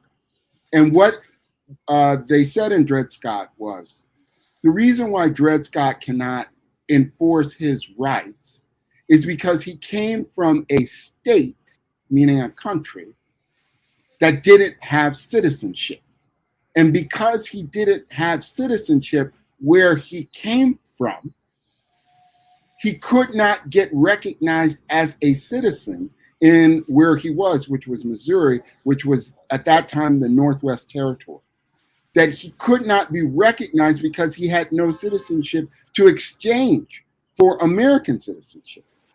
So when that happened, then they came up with, he is separate, but he is equal, because he, as an African, was not an equal citizen like a citizen that came from Scotland, Ireland, wherever. But specifically, Tawney refers to the Scottish and the British that came and had a citizenship in Scotland, and then they exchanged that citizenship, think of it like a passport or a card, for an American citizenship. Africans, when they were basically human trafficked to the United States, did not have that. And so that is the core problem. Now, because we're on Dynas's show, that is what makes what Dynas is doing in Sierra Leone some of the most important activist work that has been done by Black Americans. And the reason why is because Dynas is literally undoing the black hole that they dropped us in Dred Scott. Now, I've never said that to you directly, Dynas, but that is the fact. That the work you're doing is epically important, because that's how they dropped us in this hole, Quincy. That's how they dropped us there. Doesn't matter what the term is. It matters what your status is. And, you know, to some of these people in the chat that are saying I'm being cynical, I'm just reading what the laws and the facts are. It's not that I like this stuff. It's not that I agree. I am for reparations, but I'm actually for trying to get them instead of going to these committees and these microphones and not getting anywhere. It's a waste of time. If you want to do it, let's freaking do it. But if you want to yell and scream and talk about how unfairly we've been treated, well, then we'll get more of the same that we got. You know, this is what I see. We're gonna get what's due to us as Black Americans, as descendants of slaves. We're going to get it. They passed it, and it's going to go from state to state, and we're going to organize and keep the enforcement going. That's what's going to happen. Can I make a comment? And we don't need anybody else's help. Thank you very much. If you're going to help, why not promote and support us? Why are you trying to go against us? That's what nobody understands, and it doesn't make sense. Okay, go ahead, Black Beauty, and pass it to Cole. Yeah, Dynas, every time I it's so crazy, because I'm literally, every time I turn and open my Instagram, it's like another 12 Sierra Leoneans got their citizenship. It's like, I don't know how many people you done brought already, but brother, it's crazy what you're doing. It's amazing what you're doing, because you and your crew of people in Sierra Leone, even though Sierra Leone is too spiritually wild for me, I really do believe that you guys are going to be the ones, honestly, the African Americans who are going to repatriate Sierra Leone, and they need you guys there. So that means you're going to have so much power there in the state. And then you're going to be able to really make that claim for the diaspora. Because I tell you what, being in Nigeria, I let you know, they don't have the time, the energy, and they don't even have the want to do that for us. So I feel like you're onto something, brother. Continue to do what you're doing. Keep bringing. I even may come get my citizenship. I don't even care, because we need to be on par with this active movement. The active movement is to go and get your citizenship and to go and build community outside of America, even with other African Americans, so that we can petition for reparations. Ooh. Let me jump in real quick, Dennis. I got to drop off after this. Let's pass it to Kofi first, then we'll pass it back to you. Go ahead, Kofi. I'm gonna drop off 2 seconds, man, and I'm gonna drop off. I promise. Kofi's been waiting. Kofi, go ahead, unmute yourself, Kofi. No, I'll let him go. He got to go. I'll let him go, Dennis. Hey, appreciate that, Kofi. Well, I'm just be frank with y'all, man. I'm not a back to Africa kind of guy. I used to be, but now I actually used to be because I got onto Dynas's channel. I don't know, maybe 5 or so years ago. But now I'm good in America, man. I'm good. I'm not a trying to leave America kind of guy. But one thing I just want to I asked a question, and maybe Philip could answer it offline, if he, I'm not sure if he's going or not. But that it seems like the task that's kind of been presented is, okay, now African American, before we could handle business directly with our government here, now we got to reach out to this group of people. I know y'all don't like this, but it's true. Like, we don't know them. I know a number of Africans and a number of Jamaicans and Caribbeans throughout my life that I've encountered here, right? But I don't know any on the continent, right? And I think that's probably the case for the majority, meaning over 50% of African Americans. So this task is kind of being presented to us is, in order for y'all to accomplish something with your direct government, you need to go to Africa, which has 54 countries, and pick a country and figure out who's going to be more willing to be involved with your situation and build something with them, and then come back over here and then address your government. And dude, like I said, I'm pushing 40. We're how long y'all expect for Black folks to wait? How long, like, realistically, how long y'all think that'll take for 40 million African Americans to accomplish that, right? Quincy, yeah. You do realize every African country has an embassy in DC. Yeah. So I don't understand your point. Go start with the embassies. Dennis, I'm one person. You're one person. It's 40 million of us in this country. Like I said, you do your thing, man. I'm with you. And that's my point. That's why Black people in America are serious about not being serious. It's every excuse. No. I want to directly address our government. I don't want to have to do a loop around over to Africa and then come back. No, I advocate directly going to our government, going to our officials, directly speaking to them. So I'm not a big fan of what Phyllis is speaking of. Quincy, you got to have. Can I ask a question? Hold on, Quincy. It's called having allies and building relationships. That's just how it works. That's just part of it. Diana, can I ask you? Well, I'm talking right now. Hold on. It's it's called building relationships. That's what I did. I didn't know anybody in Africa, and I'm doing quite well. Just one person. Well, I don't want to say just one person, because there are people who support me and help me and have been there for me. But I took the leap. I just hopped on the plane and I went, and it's been working out great. Like I said, if it didn't work out when I went to Tanzania in 2011, that would have been my first and last trip. Okay, you're speaking individually. We're speaking of getting a nation of Black Americans to get another nation to have some kind of a relationship enough for that nation to stand for us. And that's my point, Quincy. Black people in America are serious about not being serious. That's why I don't want to hear the excuses. I don't want to hear the complaining.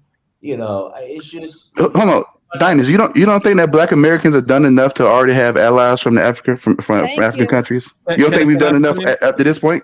Is there more? Is there more that we need to do? You don't think it's more? Here next, Quincy. But okay, so I'm a sales guy. I'm in sales. Okay. So, it's a simple question. Given our history with advocating for Africa, you don't think we've done enough that they should be our advocates already? We need to do more. You gotta let me finish, Quincy. I'm gonna drop off and listen to you, man. I gotta go. Okay, I'm a sales guy. All right. So after I go sell a major account, it doesn't just stop there. I gotta, we have um, people who specialize in after you sell the account in an account relationship building, and you got to continue to nurture the account. You got to continue to be there and support them and make sure they have all their needs met. So it isn't just a one-time thing. Yeah, us Black Americans, we went through this in slavery, so y'all gotta just come and help us. No, you gotta go and continue the relationship and continue to build the relationship and nurture the relationship and build on a relationship. It just doesn't stop, after again, oh man, we were slaves and went through this, so y'all owe us this. It don't work like that. Because like I said, the average Black American is just not interested, and the majority of Black Americans are not interested in Africa. That's what it is. And they see that, so they're like, okay, well, they're interested. Oh well. SBU so Kansa, go ahead. Yo, I didn't go yet. I didn't go yet. My bad. Go ahead, Kofi. My bad, Kofi. Go ahead. Yeah, I want to make 2 points. What you're saying is absolutely right, Dias, and I think what the brothers are not realizing is that Black Americans, when they see Africans, they don't see themselves. They see Africans and other non-Africans as not them. So that's problem number one, right? And that's pretty much shooting themselves in the foot because they're being mistreated, not because they're Black Americans. They're being mistreated because they're African Americans. They're being mistreated because you are a son of and daughter of Africa, right? So it's very, they have, I mean, we have an identity crisis here, right? They got FBAs online saying that, I'm no African, but they want money for what their African ancestors been through. Any logical person that hears that, you're like, these people aren't serious. These people aren't serious. This is a joke, right? So, and that's our problem. So him saying, well, why don't Africans reach out to us and why don't they do this for us when you have disdain for those same people? So I'm not saying I don't know the brother or anything like that, but from what I've seen as a whole, that's a very disingenuous argument to say, well, they haven't reached out to us, even when they did the return to abode and all these things. Nothing is good enough. Well, you need to do more. Like no. And like you said, that was a perfect analogy that you use. I'm in corporate America. We have certain accounts with certain vendors and things like that. And what do? Okay, we bought a service from you. You need to, sometimes they're coming, hey, are you guys fine? Is because we have an account with you guys. Is everything going well? Right? You just can't, well, we bought it from you and that's it. And we don't hear from you, especially when we reach out for help. You're not there. You're like, well, we got it from you already. We don't have to even answer. We got your money. No, it's client relationship building. And if you want to build a bridge takes a lot of work. It takes a lot of maintenance and maintaining to keep that bridge going. You just can't say, well, you just build a bridge and do everything and we'll just make up our mind to see if we'll go across. No, it has to be a two-way street. And my second and last point, he was talking about there's not certain, I heard this tired argument, and you challenged them on it too. There's no grants or loans for Black Americans. That's again also not true. And I think the brother over there, he gave him a very beautiful history lesson. That was, yes, there is, which goes to show that your problem is not the African coming in or the Caribbean coming in. The problem has always been the problem in your face, but you probably let me choose my words carefully here. You're probably too intimidated by the United States government to fight that fight. So if they're going to change the law based upon how they don't like how the law is being hashed out, doing that same Republican trope of reverse racism and stuff like that, because they know, hey, this is going to bring Black people to catch us up, then of course they're going to be against that. Your beef is with the United States government, not with other people coming in. Caribbeans don't set the rules. Africans don't set the rules in the United States. It's the United States government that set those rules. So if we set the rules for them to come over here, make that clear. Because if we didn't, Black Americans didn't set the rules, nobody else would be over here, and they wouldn't want to be over here either. Let me so let's make that clear. Ma'am, so what rule did you set during the Civil Rights Bill? What black person set certain rules and things on the Civil Rights Bill before the Civil We Rights Bill had or to during the make Civil Rights sure Bill? we're straight before anybody else come over here. Ma'am, If we you're didn't make sure generalizing. that we as Black Americans were Ma'am. straight, Ma'am, believe me, you you just wouldn't made want to a be over claim, here either with the ma'am. shit that's going on. Ma'am, That's why everybody's. you made a claim, and you you're keep not saying something's getting doing ready your to go claim. down. Why is everybody fleeing? Ma'am, you made a Why is claim, and everybody you're not talking about proving your going to claim. Africa? Why you not staying here So fighting now, with the so real ma'am, Black so Americans? I have to think that you're lying That's the right now. question. Because you said that That's the Black question. Americans did something, And I'm asking you Dynas, what Black why American did did that. Ghana tear up the So Black you did. So American ma'am, you're homes lying. So in ma'am, you're lying. Ghana? You didn't do anything. Can You did not do somebody anything. answer that question, You Dynas? did not do anything. Why would they do that? You to didn't do Black anything. America You sat in down. Ghana? You did nothing, and let white people make the That's a rules, and you lie. just You dealt with. think white So, America ma'am, so wanted answer your my question, African ma'am. asses over What here black or people? Caribbean asses? What Do black you really people? think So, that? ma'am, That's answer my delusional. question.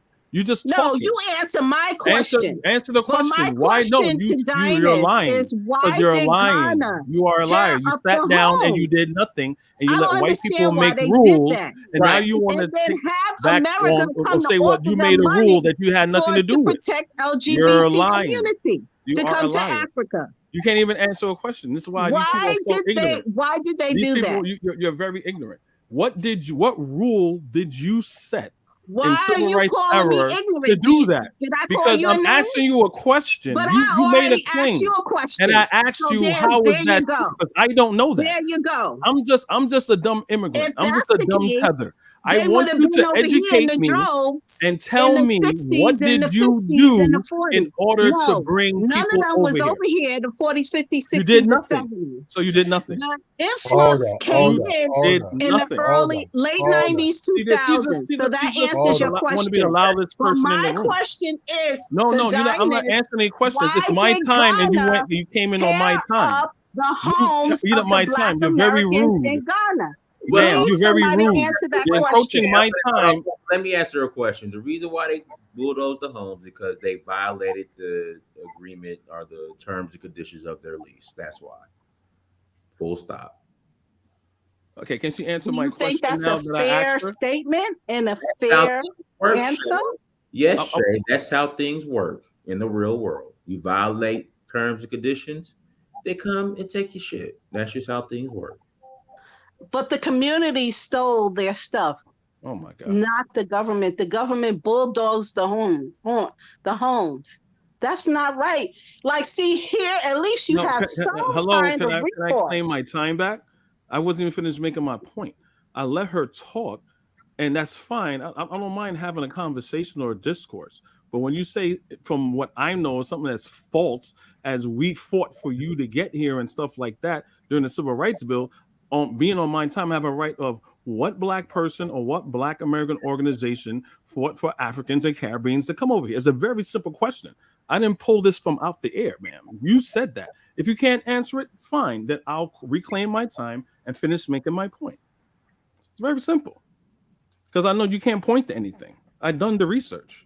This is just an FBA false claim. Anyway, my second and last point is about incentives, grants, and stuff like that. Now, am I saying there's not any for Africans and Caribbeans and stuff like that? No, that's not what I'm saying. I'm saying to say that they have, but it's wrong to say, well, they have those grants and we don't. That's wrong. And when it comes to reparations, another thing that, again, FBAs, when I say FBAs, I don't mean all black Americans. I will not insult all black Americans by calling them FBAs and ADOS. I will not do that. When you talk to these FBAs people and it's talking about civil rights, they don't understand Kwame Nkrumah. All these Africans were involved in the civil rights era. During the civil rights era, with Martin Luther King, with Paul Robeson, with Fannie Lou Hamer, with all these people side by side, hand in hand. Harry Belafonte, rest in peace to Harry Belafonte, Caribbeans and Jamaicans. Civil rights is something that we all fought for because we know we were all the same in the American hemisphere, North, South, Midwest, or South, right?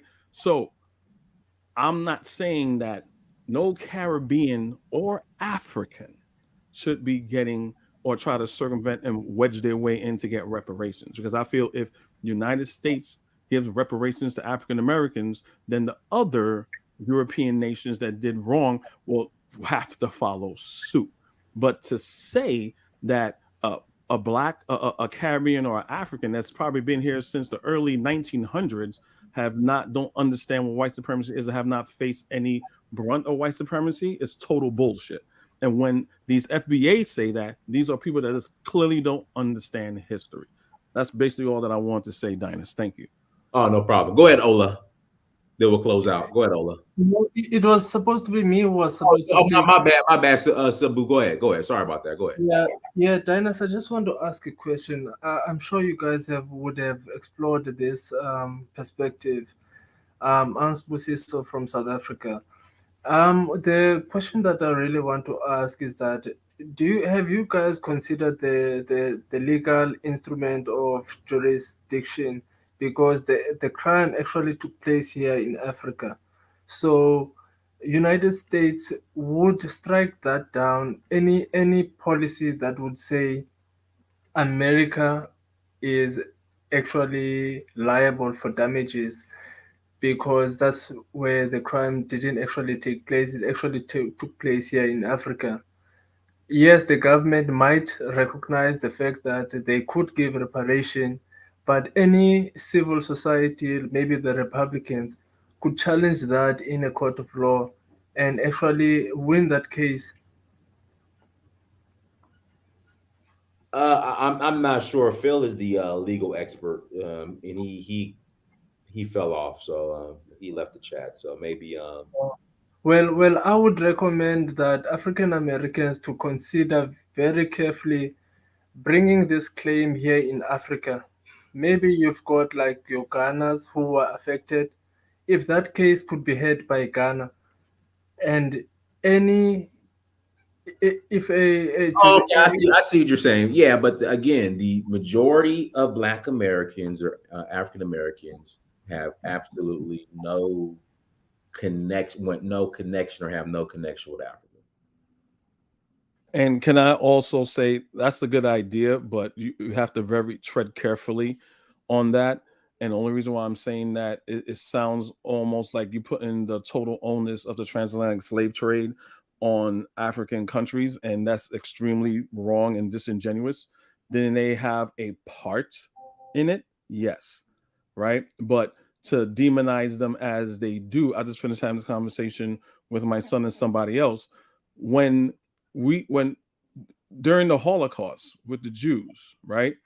Were there Jews that were also selling out other Jews to the Nazis? Yes, but you dare not say that that the Jews are responsible for their own Holocaust. Same thing with Native Americans. They had Native Americans that took part in the slave trades, certain Native Americans that were with the colonists. Do we say, well, the reason why Native Americans don't have land is because some or a small minority were in cahoots with the Europeans? No, you don't do that, right? Every other nation that gone through something similar to us, we've been through worse, right? They get that grace. We don't get that grace. We get that, well, you're Black and you're African, so you're backwards and all these other negative things. So yeah, you probably did it to yourself. So I'm not saying that's a bad idea. I'm just saying certain things have to be established before we do that, because everyone says that, why do I want to go with these Africans who hate me when they sold me? When that's a very disingenuous statement and argument. Kofi, you're pretty right. If you live in a place like the United States, you need a backup ally. A backup ally. You see what they did to Dilemma? Just because he questioned that India guy? Yep. Because the Indians are very powerful. Very, very powerful. Black Americans, you're in the center of a cage. You have the white, you are the Mexicans, the Latinos. They're not your friends. They're not your allies. They want to even cage you more. You're not the top of Google. You're not the top of CNN. You're not the top of anything. You think you can just control power by crying or waving protest or waving this? It does not go like that. the Europeans are back up from Europe. That's what they allowed the Europeans to come in. Do you know what they didn't want the Africans to come in inside the 50s and 40s? They don't want the Africans to come overpopulate with the black Americans against the Europeans. That's why. But what happened? Not just the civil right that gave the Africans the right to come, the Americans were very scared of the Soviet Union. Because the Soviet Unions were giving visa free for Africans to come and study in Soviet Union. Science, doctor, everything. You see, this is politics. It's not about you fighting for Africans to come over there. If you go to American embassy, Africans are not seeing black Americans at all. When my father came to the United States to study inside the 70s, he don't know nothing about black Americans. Because there was no TV even in Nigeria, even around the late 70s, early 70s or middle 70s, just like for him to understand, oh, I'm coming to meet black Americans. And there's no welcome mat. There's no welcome mat. They're saying, why do you do black? Some black Americans say, why do you do this? You guys, they make it seem like they have this black welcome mat for the diaspora and continental Africans, and there isn't. When I came here, right, when I was a little kid, I was like 4 years old, right. My mother had to work her behind off at cleaning white people's houses. My mother had administrative skill and was a police officer. My parents were cops, right? They don't respect that. They had no black person say, hey, man, you black like me, come do this. No, we're cleaning white people's houses, right? And now we're at the point where we own several houses and we work out behind off. We didn't get like what these stupid ass FBA says. Oh, so the government gave you a check. Quit the sad story, dude. Nobody cares. Kofi. Anyway. So Kofi, exactly. You see what the Latinos? No, he's trying to do this whole sad story about his parents. Kofi, dude. You see what the Latinos? I didn't disrespect you. I didn't cut Kofi, you off. You are because you look what you're saying, dude. It's unnecessary. That's my experience. If you have a different experience, I wouldn't disrespect you. But see, you have no self-control. You're immature. Kofi, you see what the Latinos are doing now? I'm actually trying to correct you. Hold on, my brother. Yeah, I'm correcting you. I'm sorry, but I'm correcting you. Kofi, how you see can what you the correct Latinos me on my life experience? This is my life experience. Dude. Go with that life experience, democratic talking point. Nobody cares. Kofi. Okay, I don't care if you care. Hold on. I didn't finish. You see the guy from Colombia. He said the Latinos build America. Why saying? Because they have the population to back up now. And who was sitting down there? The people that were dancing with the black Americans, the GLOs. The guy called Fat Joe, the Latinos can just cross to Mexico and have a backup. Let me just tell you the truth, my brother. The Native Americans' causes don't like black Americans. If they have the opportunity, they will chase you out of America. They don't see you people belong. They don't see you people belong to that place. They believe you people are foreigners being imported by the white people to Africa, from Africa to United States. Please, dog. What? Can I please chip in? I'm sorry to disturb you. Just me 2 seconds. I will end. If the Latinos have opportunity, when I mean the Native American cousins, because the Latinos are Native American cousins, they will chase you out of United States immediately. They'll tell you the truth. Just about you, how much you hate Africans or how much you hate Caribbeans, it's not going to help you. You're going to be alone, fighting alone. We already know how to fight alone. They are coming. Exactly. Thank you, bro. So Dynas, wait a minute. Who is coming? It's me. Okay, hold on. Let SBU will pass it to Jay. Go ahead, SBU. Okay, so Dynas, I want to make this very clear that as Africans, and I speak for majority of Africans, we do want to see a success story when it comes to reparation, because that will serve as a precedent even for our own claims as individual countries here in Africa. But in order for that to take place is that the case has to be watertight. And I identify loopholes where African Americans will squander this opportunity. And once it has done so, it will set a bad precedent for the entire continent.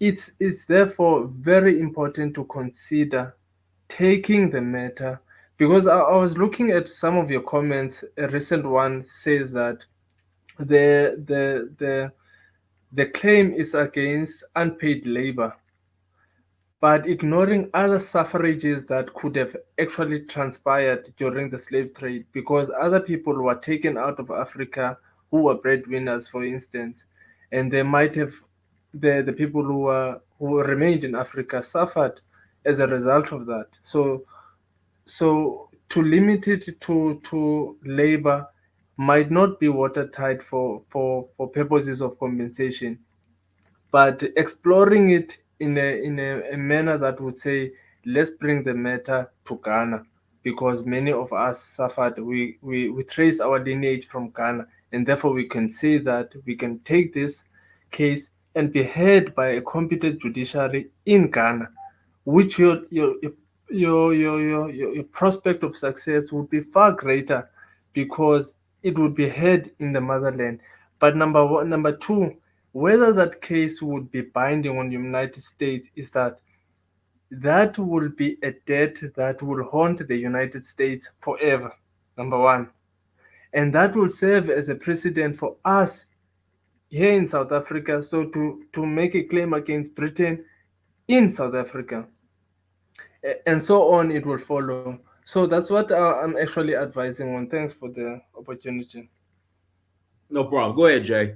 Well, I mean, that was well said. But I going to push back on you, because I don't think the claim needs to be in Africa. I think it needs to be in the U.S. It is unpaid labor, but we're also looking at what happened to Black Wall Street. As you know, there's a bunch of survivors. They should be paid cash reparations without questions. I 100% agree with that. When it comes to reparations in California, I don't care. Let me interject real quick. So with Black Wall Street, they actually rebuilt it, then chose integration. Okay. Mm-hmm. But I mean, we're talking about the initial destruction, where we have survivors that still alive today. They were given money. They were given money. I'm unaware of that one. I have to look into that. To rebuild it, and they abandoned it to integrate. I'm unaware of that. But we're talking about not only Black Wall Street, we're talking about the other black cities that were built and that were destroyed over time. So it's not only unpaid labor, but we're talking about where we see destruction. And let me say this: the Black American was the model minority until the late 70s, where we went through so much and we were still trying to get along with the dominant society, whatever you want to say. I do believe that Black Americans are owed reparations. I don't think that agreements are against Africans. I don't think that'll be any use of anybody, to be honest, especially people of African descent. I don't think there'll be any use of us. I heard him say Ghana. I don't think we should be doing agreements against Ghana, Africa, whatever. I think it should be primarily in America, where our labor, where the destruction, where what's it called? Where they came back from the war and they weren't paid. I mean, they weren't given the same opportunity as the white soldiers and all that. I mean, we're talking about Black people who fought in World War. GI Bill. The GI Bill. We're talking about Black soldiers who were in the World War, who fought to help the Jewish people get free, but yet they were treated worse. They were treated worse than the German soldiers who they were fighting against, and they didn't get the same opportunity as their white counterpart soldier. So yeah, I do believe in that. That they haven't gotten the fair shake. Even though a lot of people want to forget about the history, I don't want to forget about the history, because the reason that we are today and the racial equality is what it is today is because you have people like Joe Biden, Mitch McConnell, who I believe are descendants of plantation owners, who are, they're in the opportunity that they have because they profited so much. Now, as for what I was talking about earlier with this other guy, you have the same backstory as so many other people. Your parents came here, they worked hard. There are people already here working hard. I'm not trying to shit on you or anything, but everybody family works hard. I don't understand where we get this idea that no, Jay, sorry to cut you. You missed his point. So, the argument is that when Black immigrants come to this country, they don't partner with ADOS, they don't work with us. And like he said, and I mentioned it before, there's no Black American infrastructure or welcome committee for Black immigrants when they come here. It doesn't exist. True. No, you're right about that. Black Beauty made a comment about Jamaicans working hard. and No, not no, no, but American. Shay, you're conflating issues. Like I said, that's the point Kofi was making. Like Yeah, Kofi was making it. there's no Black American.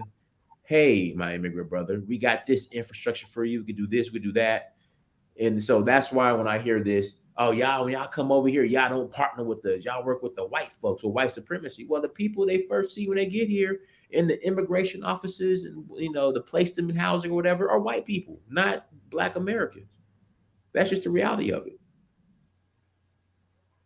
Okay, Dinas, can I just quickly chip in? Do you know that let's say, for instance, a matter relating to the slave trade was heard in Ghana, and a court order was issued against the United States to pay compensation? Do you know it's far more efficient to get the money in Ghana? Because in Ghana, there are so many assets of the United States that are subject to attachment. If an order is stated clear that America owes and should be paying, if America does not pay within a certain period, then the parties can still go and attach those assets. Because, for instance, in the entire continent, those are assets that can be subject to attachment, and they can be sold to Americans, and they can be given as money or they can be given as assets. So this idea that you must understand that there is a political agenda from the United States, because they're intending to consolidate the Black minorities into becoming more American, but not understanding that they'll never be getting any monies from United States because of the inflation and everything.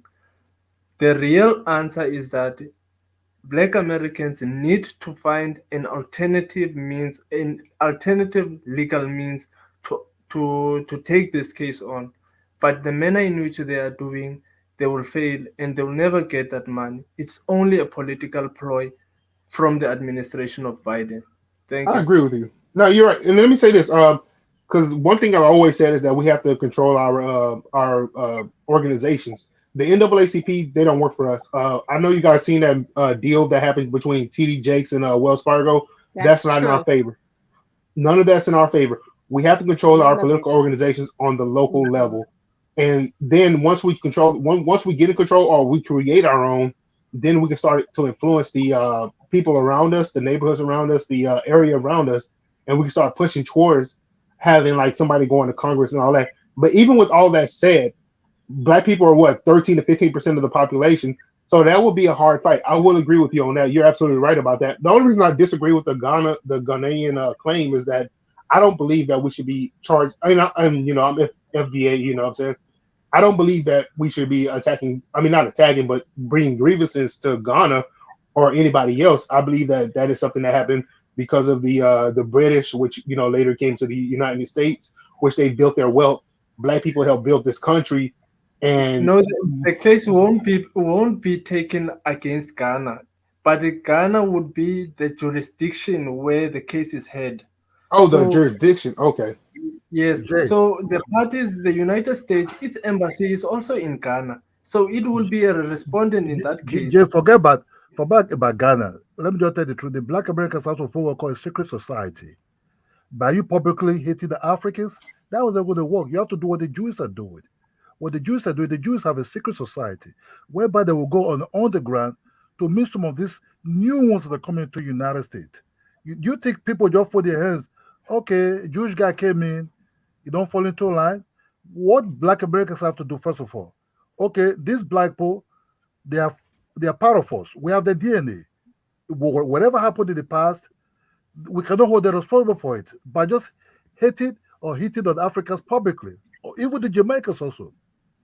You form a secret society. You form a secret society on the ground.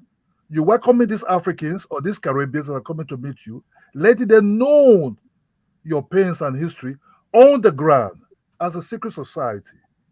Let them know. Right. But that has been done before. No. It's not been done. It's not been done. Let me just tell you the truth. And it has to be. It has been. I know It's personally. never been done. It's never been done. It's never been done. It's never been done. Now it hasn't been done maybe in the way that you said it. It has been done, and it Look, didn't you work cannot. out. That's why. No, Yeah, we're talking about back that's in the the 60s though. problem. 50s, I Man, mean. you cannot disconnect yourself from people. No matter what happened in the past, you have DNA. People that you look, you don't laugh at their ass. The Indians, Americans don't laugh at the new Bengalis or Mumbai people that are coming to America asset. They don't laugh at their asset. They don't roast them publicly. They don't do nothing. That's why they're very powerful now. Very, very rich and very, very powerful. That's why if you saw just the Indians not too long ago who were like begging to come to the United States. You see what happened to that guy in CNN. Just because the Indians are very powerful, they're the one in Google, they're the one in everywhere. Ola, we were making Well, the progress. Indians, where they closed some of their intelligent businesses down, the United States What the of Black America. Americans have to do. Excuse me, Shay. Ola. Hold on. No matter where the Black Americans went to, even in South Africa, even when they go to South Africa, they will see them as West Africans. The Black Americans are carbon copy of West Africans. Even when they go to East Africa, Tanzania, they will see them as West Africans. That's why when the Black Americans come over to some of these East Africans or South Africans, they just see them as, oh, these are West Africans people. So don't let nobody fool you and say, oh, go to South Africa, oh, go to Tanzania. But they don't have you for broad nose, broad body like that. They'll see you as West Africans. First of all, that is true, because people see me and they say they ask me if I'm African, and I'm like, yeah, genetically, but I'm genetically from Cameroon and Nigeria. There's like, no, you come in my country in Ghana, people will think you're Nigerian automatically. That's what I'm saying. So Black Americans have to have a secret society. It will take some years to build all these things. Sorry. Let me check. You have to form a strong bond. At this moment, Africa cannot have Black Americans even in this. They cannot help them in this kind of money payment out because Africans are not too strong. But they have to build it slowly. I think if Black Americans have a very good organization. Ola, you watch too much movies. There's no secret society. But I'm telling you, I was going by movies. I'm saying there's no need for by movies. They have to build. Look. George, other Africans were boycotting the white South Africans in UN and everything. It will take time. But the Black Americans. Let me say. Hold on. South Africans and Black Americans' story are not the same. That's just the truth. Don't tie South Africa's story with Black America's story. They're not the same. South Africans have their own base. No, Black Americans are under the belly of the beast. That they're struggling. They want to be free from them. Under that belly of the beast, the other belly of the beast called the Latinos. You understand? That the Black Americans try to form an ally with, but slowly, because they have the population now, they try to start shitting on them also. So what I'm saying to you is not about what they have to do. It will take some time. Africans have no power to help them at this moment, at this time, but they can build a line. It's a long term game. That will happen. Africans cannot help in nothing in this reparation at all. They don't have the power. They don't have anything. Ola, listen to me, please, man. What do you know about slave trade? You that is from South Africa. What do you know about this poor history? They are not from South Africa. I don't need to. Stop interfering. You want to tie them into South Africa? This thing. Their history is different. So I see Kenya people. Or Tanzania also want to talk about Black Americans. Black Americans are descendants of West Africans. They're few from Central Africa, which is Congo. They don't from South Africa. They don't look like South Africans. They don't look like East Africa. These are people that their DNA are just from the west coast of West Africa. What we're saying is, yes, we are different. 600 years is a long time, but they need to form an alliance in a way, but it will take some time. They have to form a secret society. These Africans that in your country, you have to see them in a secret way. This our pain. Yes, man. This what you put to do. Diana, I don't know if it's still available. Documentar South We're Africa. going to close out soon. Documentar South Africa problem. Documentar South Africa problem into No, Black I'm not American tying problem. anyone's problem with South Africa. All what I'm saying is that Africa is strategically placed to deal with this matter, because America is not placed to deal with it, because America can simply argue that at the time slavery was legal, and therefore the slaves who were actually being used for free labor was Slavery was legal by whose law? That makes no sense. No, it was legal. They could argue that who illegal according to who? The government could say that. What government? United States. Okay, the United States say it was legal. They so know it's that's because, a bunch of baloney. Exactly. They know that's false. That's So not. that's what they would violating argue. human rights. That's against human rights. That's not legal. But That's- at no- the time, no- at the time, human rights didn't exist. Remember. That's At not the true. time, human- That's not true. You're making. You No, wouldn't be my attorney, I tell you that. You're giving. That's You're why I said giving South white Africa. people. That's why I said You're South giving white Africa people a don't lot know of what power. is going on. No, You're no, giving wait, white people hold a lot on. of power. You saying What- they what have the I'm right to saying- do it because they gave No. themselves the right to do it. That's No, what you're I'm saying. not saying that they've got the right to do it. I'm also the only thing that I'm saying is that the prospect of success in the United States is very limited, because these are the arguments that will be sharply raised. But that would be in a the- poor argument saying that I But gave those all- myself the right to it do might be poor for horrific you, things. but understand they might be poor to you, and I accept that they might be poor. Let me ask you a question. Why you didn't bring up something that will work in our favor? You My will friend, say slavery will something never, that work slavery will against never our legal. favor. I Through did this bring it modern up. time, we now understand we're I never did bring it legal. up, and It was a very I showed violent, you a method was that a could very bring violent the game. So amount that's why I of- said, that's why I don't speak on you from South Africa. You could never experience what we call Atlantics, but taking somebody away from your shore. The history of slavery is in West Africa. We're never legal. It was a bunch of kings and proteges who were kidnapping people. Hey, guys, listen. We're gonna close out. We're going to close out. We could finish this later. Everyone, thank you so much for joining. Yo, hey, can I say Like, something? share, subscribe. Until next time, family dynasty, search for Haru. Peace.